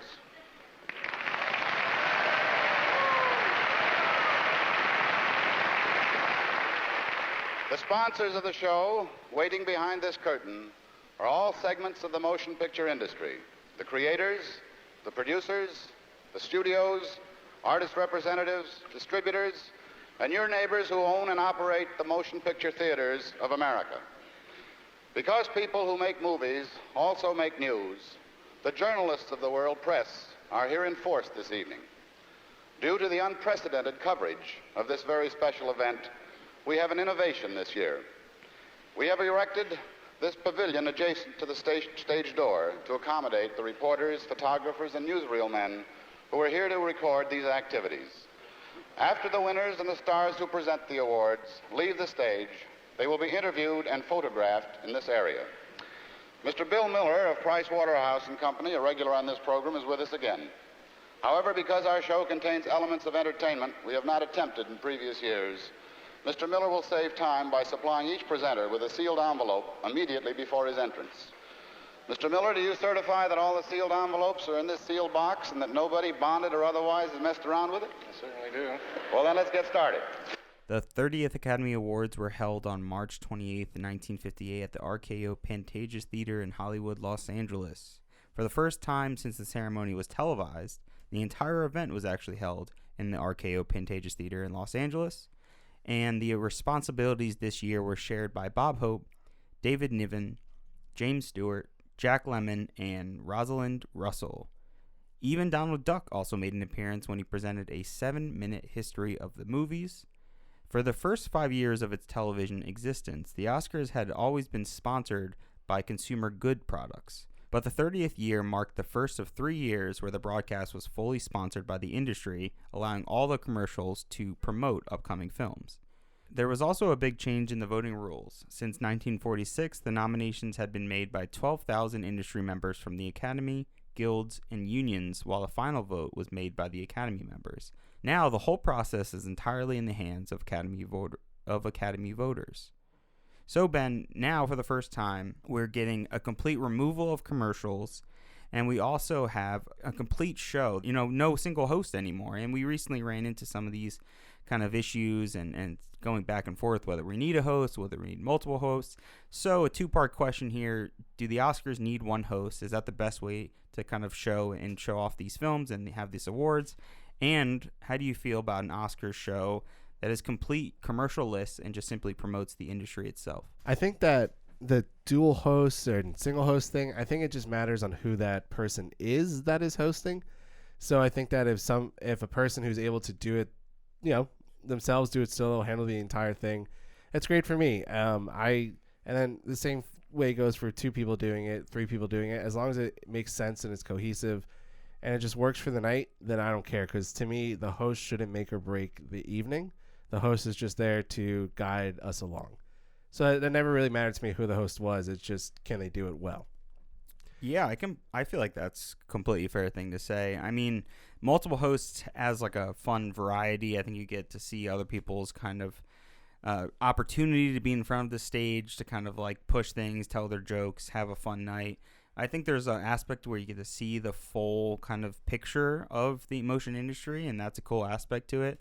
But there's something about like a single person for me, like guiding you throughout the night, and having that person change or having someone come back that you love. It's always been like a tradition, I think, for award shows. So I think I prefer a single host over the multitude of many. Yeah, and I think what we saw this past year, which didn't really work, it's just dependent on how they can handle the situation, how can they handle the moment, how can they make good jokes. If they make bad jokes, it doesn't really work. But it needs to make sense. It needs to feel like they actually give a shit with what they're talking about, not just like, oh, this is an opportunity for me just to shit on everyone, roast everyone, which is what it's become the last few years when they have had comedians host. But moving on to the commercialist aspect and celebrating movies and showing trailers, that's exactly what it should be.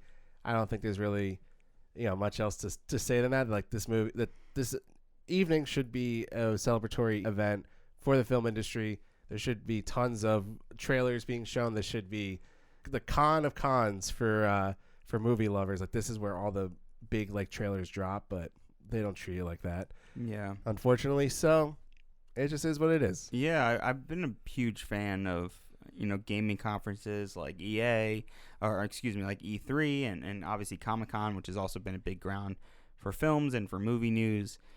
And I don't know if we need to completely, make it about promoting the industry entirely, but I think something about showing 1 or 2 new trailers to get people excited.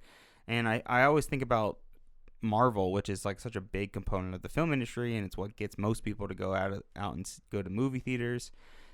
imagine if like the next big Marvel film had its trailer at the Oscars. Like, how many people would tune in just for that? And whether, that's getting them to actually watch the awards, I'm pretty sure they would at least see a category or two if they were just tuning in to see the latest Black Panther 3 trailer. You know what I mean? So I just think there's a lot more potential to create a cycle of promoting the industry just to kind of keep it all in. Like, why are we promoting Chevy? How does the film industry relate to cars? It doesn't. People just need cars, and people watch movies, and therefore they're related. So, I just wish we had more of a respect to kind of promote the films from within, and that kind of creates this cyclical effect that we can kind of like, keep propping up the film industry as it should be, as we kind of like try to navigate through the swampy waters of what film is these days. The Jean Hersholt Humanitarian Award this year went to Samuel Goldwyn. And Academy Honorary Awards went to Charles Brackett for Outstanding Service to the Academy, B.B. Kahan for Distinguished Service to the Motion Picture Industry, and to Gilbert M. Broncho Billy Anderson for being a motion picture pioneer for his contributions to the development of motion pictures as entertainment, and finally to the Society of Motion Picture and Television Engineers for their contributions to the advancement of the motion picture industry. The Best Special Effects Award goes to Walter Rossi for The Enemy Below. The Enemy Below is a 1957 deluxe color war film about a battle between an American destroyer escort and a German U-boat during World War II. Best Film Editing goes to Peter Taylor for The Bridge on the River Kwai. Taylor was an English film editor with more than 30 film credits, and this is his one and only Oscar nomination and win. Something that we touched upon throughout our discussion was the pacing and the editing of this film. I thought this film, for being 2 hours and 40 minutes long, pacing is great. I never felt that there was any weird transitions or any weird cuts. Everything is very purposeful. I truly enjoyed the way this film was put together and edited. It felt like a very modern movie in my eyes. Yeah, it definitely felt very modern in terms of the editing and how much of the nature shots and the beautiful montages of them traveling, trying to get to the bridge. Like, there's really amazing editing throughout this movie. Plus, it tells a story that like constantly has like a revving engine, and it's constantly pushing you forward. And then, of course, we get to the amazing final act. The last 30 minutes are so tense. Maybe the most tense moment in any of the Best Picture winners that we've seen so far. So, yeah, I really got to give it out for how great the editing is. And there's a couple scenes here and there where you could probably cut them out and it wouldn't affect the film too much, but there's still like those golden nuggets in the film. With them talking about parachuting, like, it doesn't really need to be in the movie, but it creates a funny joke and then also leads to the scenes of him, and it builds the tension of him parachuting to get to the bridge. So, yeah, such an incredible editing by Peter Taylor here. You didn't think that Passpart 2 Saving Iota in Around the World in 80 Days was more tense? Yeah, that was necessary. Best cinematography goes to Jack Hilliard for The Bridge on the River Kwai. This is Hilliard's first Academy nomination and win, but he did win the British Society of Cinematographers Lifetime Achievement Award in 1989. And Jack Hilliard's other famous films include Anastasia from 1956, The Sundowners from 1960, Battle of the Bulge from 1965, and Casino Royale from 1967. So, Ben, any additional comments about the amazing cinematography? I think we talked a lot about how beautiful this film was and the gorgeous color that we got to see. Yeah, I mean, we gave this film the Worthy for best cinematography over the last 10 years. I mean, it's incredible. I mean, I love the CinemaScope aspect. I really appreciate, David Lean and Hilliard's, collaboration to paint the frame, I want to call it, because I love when you can use widescreen format and not just have, just people in the foreground and then just there's this huge wide landscape behind you. I like that they put stuff behind that there's action and movement always happening in the background, and it's fun to watch and interesting to see it play out. So I thought it was a great job, and this film absolutely deserves this award. Moving on to Best Art Direction. This goes to Sayonara, Art Direction to Ted Hayworth, and Set Decoration by Robert Priestley. Sayonara is a Technicolor drama which stars Marlon Brando and tells the story of an American Air Force fighter during the Korean War who falls in love with a famous Japanese dancer played by Miyoshi Umeki. Best costume design goes to Ori Kelly for Les Girls. This is the third win for Ori Kelly in the 1950s alone, as he previously won for An American in Paris and Some Like It Hot. Best sound recording goes to Sayonara to George Groves. Best song goes to All the Way from The Joker is Wild, music by Jimmy Van Heusen and lyrics by Sammy Kane. Sinatra insisted that all musical scenes in the film and songs therein be recorded live on set to keep the performances genuine. Frank Sinatra once said, "When I do concerts and someone coughs, I like that. I like the scraping of chairs. You get that feeling that it's really happening." So I don't think there's any better time to listen to All the Way by Frank Sinatra. But if you let me love you, it's for sure I'm gonna love you all the way, all the way.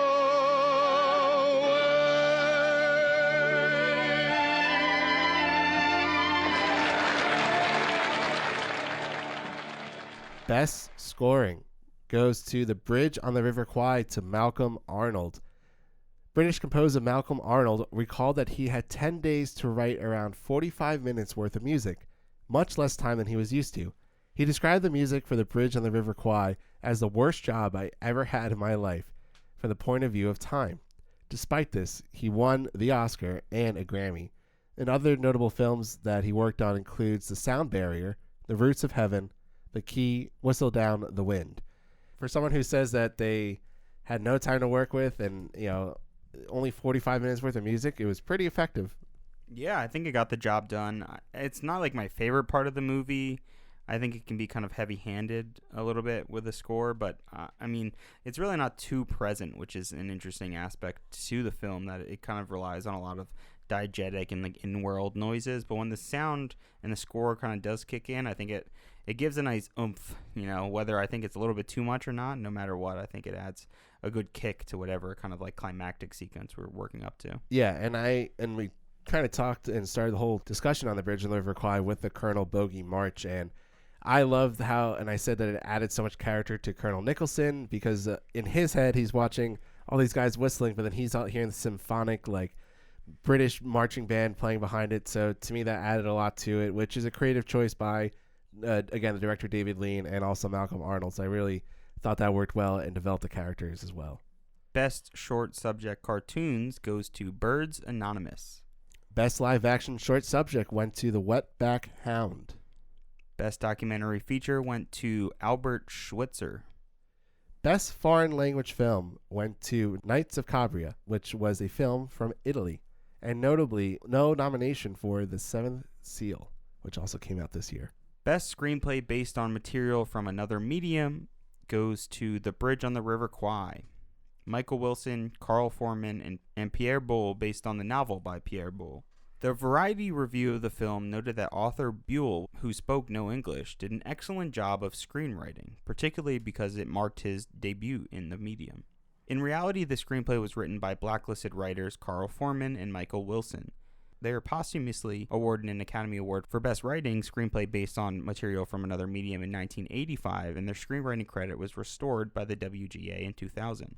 The question of the screenplay's authorship was addressed several times in the Hollywood Reporter's columns in 1957 and 1958.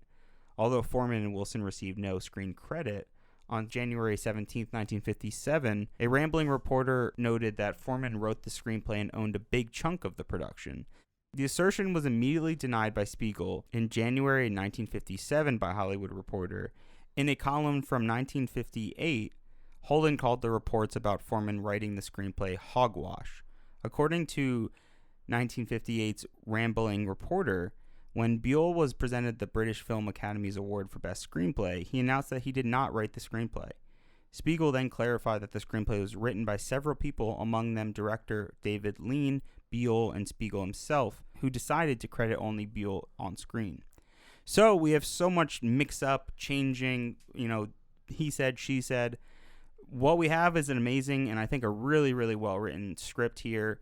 Ben, what else is there to say about the Bridge on the River Kwai script? That communism ruined Hollywood in ways that you wouldn't think. And it's really just the anti-communists that ruined it because of all these blacklisted writers, filmmakers who don't get their recognition, that have to go under pseudonames, that really made a lot. It seems like a lot of the great stuff that we've been talking about, all the Academy Award winners have all been written by supposed communists Yeah. that were blacklisted. So it's A lot of writers, too. It's like they must have really hated writers. Yeah. They're like, Yeah, these people with free-thinking minds are like the enemy. yeah. And I think there's a lot you can probably say about that and recognize where that's coming from, but it's clearly not coming from some of the free-flowing people in Hollywood themselves. But moving on to Best Story and Screenplay written directly for the screen, this one goes to Designing Woman, to George Wells. Best Supporting Actress goes to Miyoshi Umeki for Sayonara as Katsumi Kelly.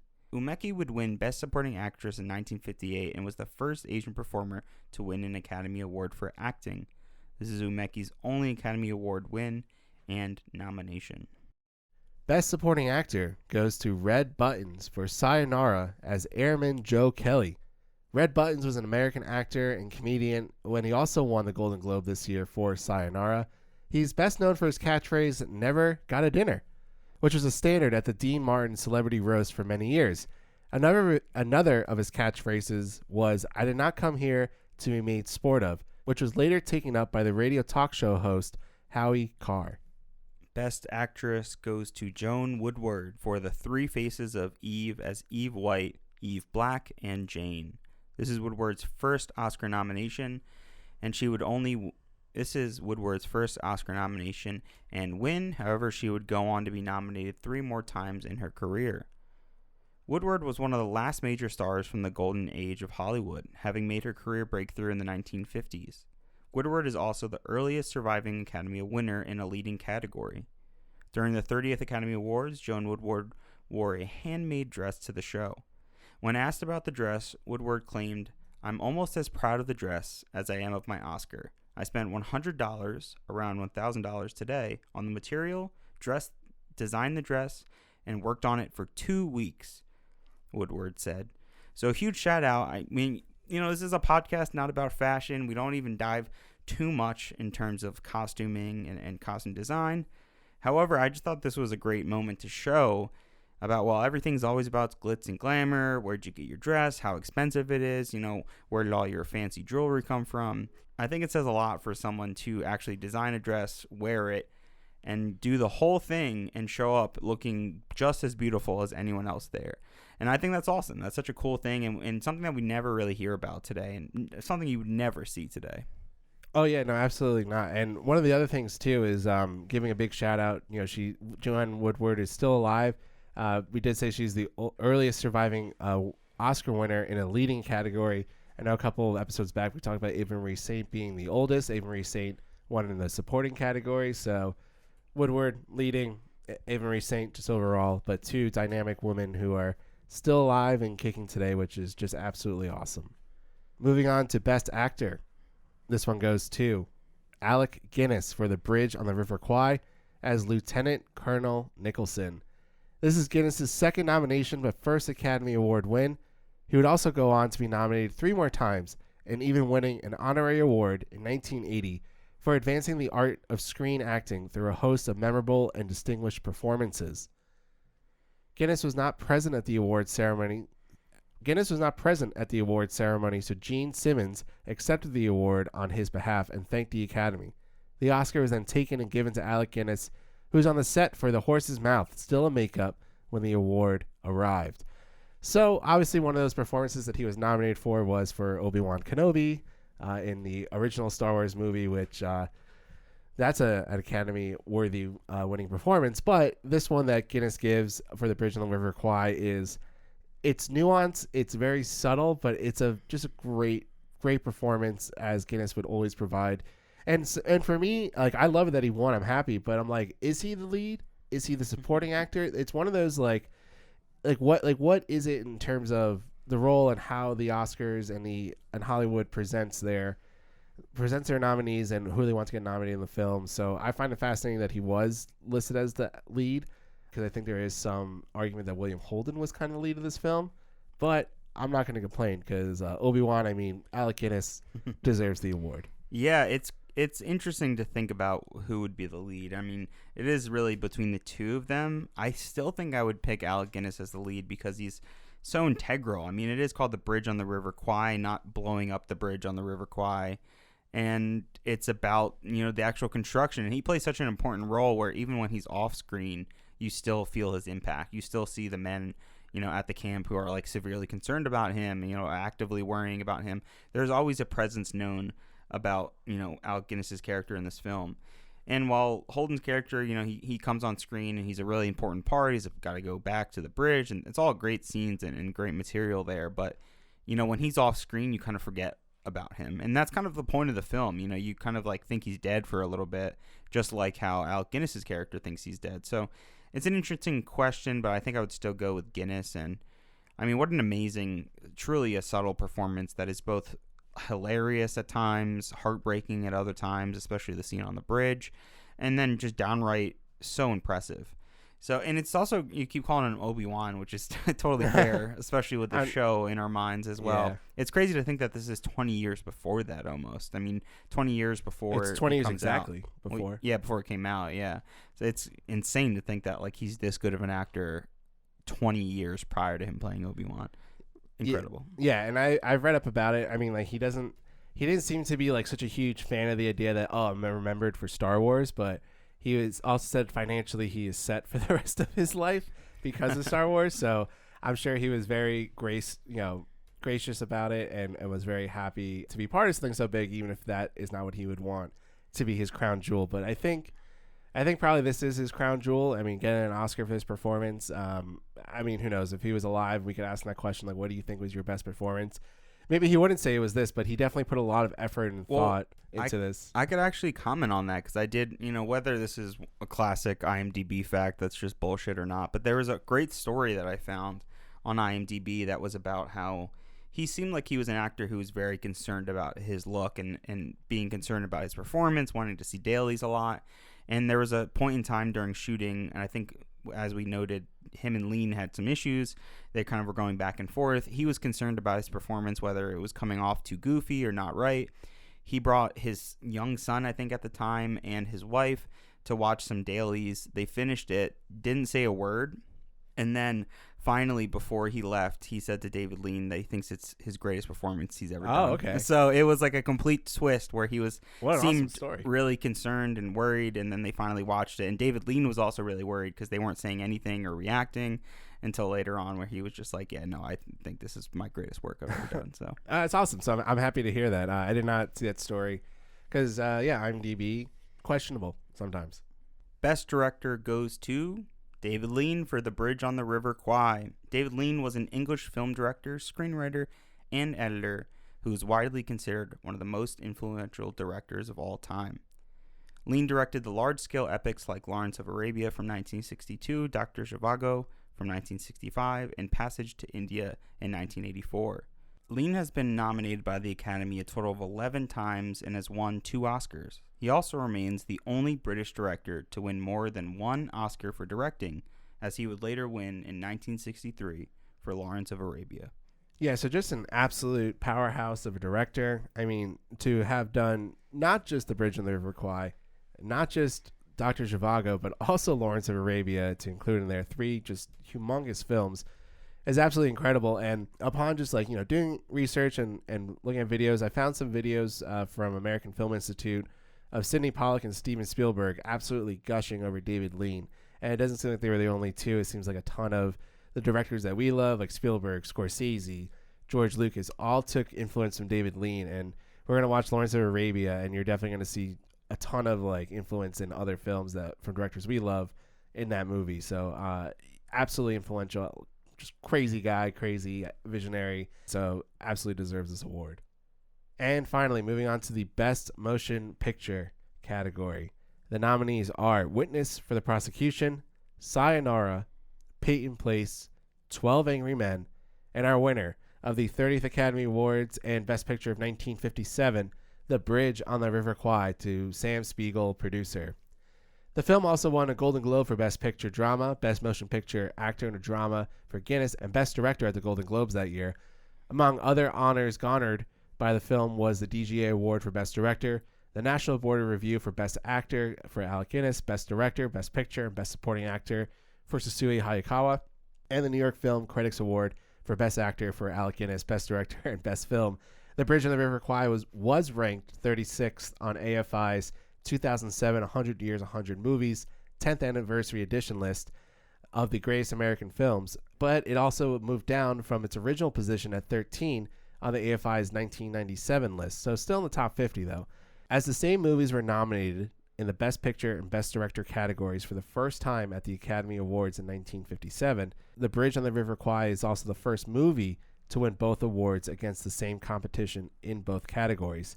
And as just a little fun side note, when Sam Spiegel went up to accept the award, they played their Colonel Bogey March. Because Comet, it makes your mouth turn. Come on, John, you love it. Comet. There we go.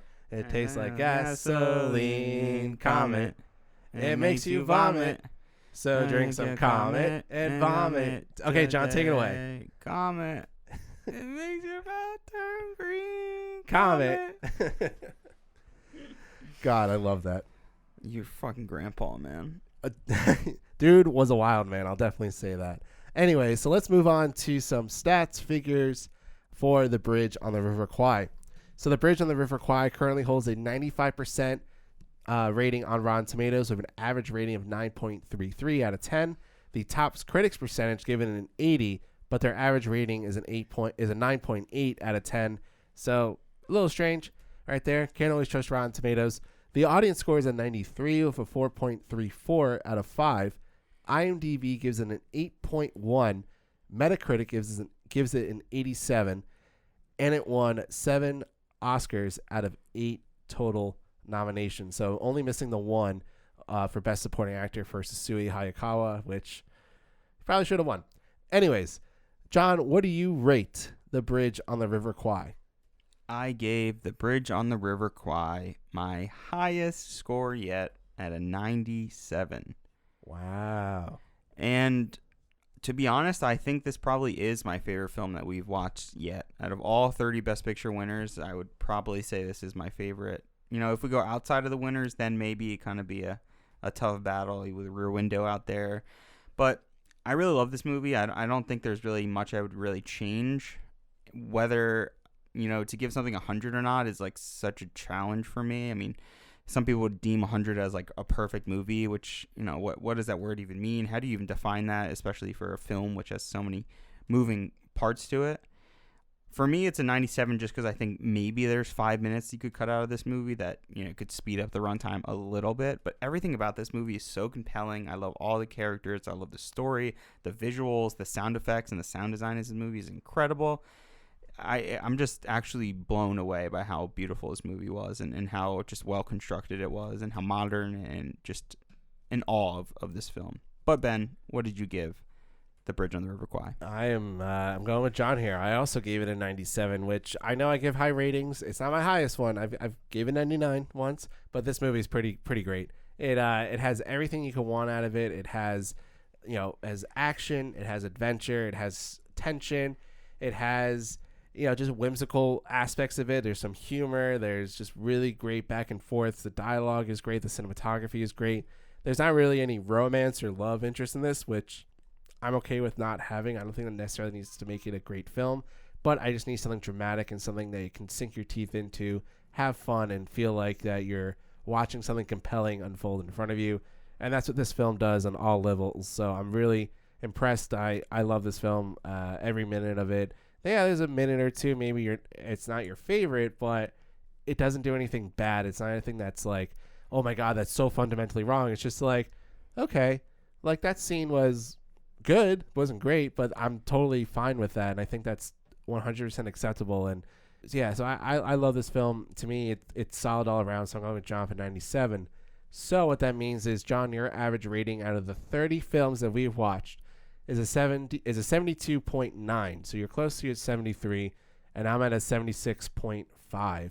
So a little low because we hit some really bad ones a few times, like Around the World in 80 Days brought it down. But we've also had some really highs of highs, and this is definitely one of the highs of highs that we've hit over 30 films, and it's absolutely incredible that we reached 30. So, John, for the 30th time, I need to ask you, is The Bridge on the River Kwai worthy of the Best Picture Award of 1957? Yes, but oh no, I think we have to talk about 12 Angry Men. Okay. like I've tried to do every podcast now moving forward, I want to at least watch one other Best Picture winner. And this time, I had to pick 12 Angry Men. I mean, it's the movie that jumps out right away when you look at Witness for the Prosecution, Sayonara, Peyton Place. And then, of course, we have 12 Angry Men. So this is the first time I've watched this, produced by Reginald Rose and Henry Fonda.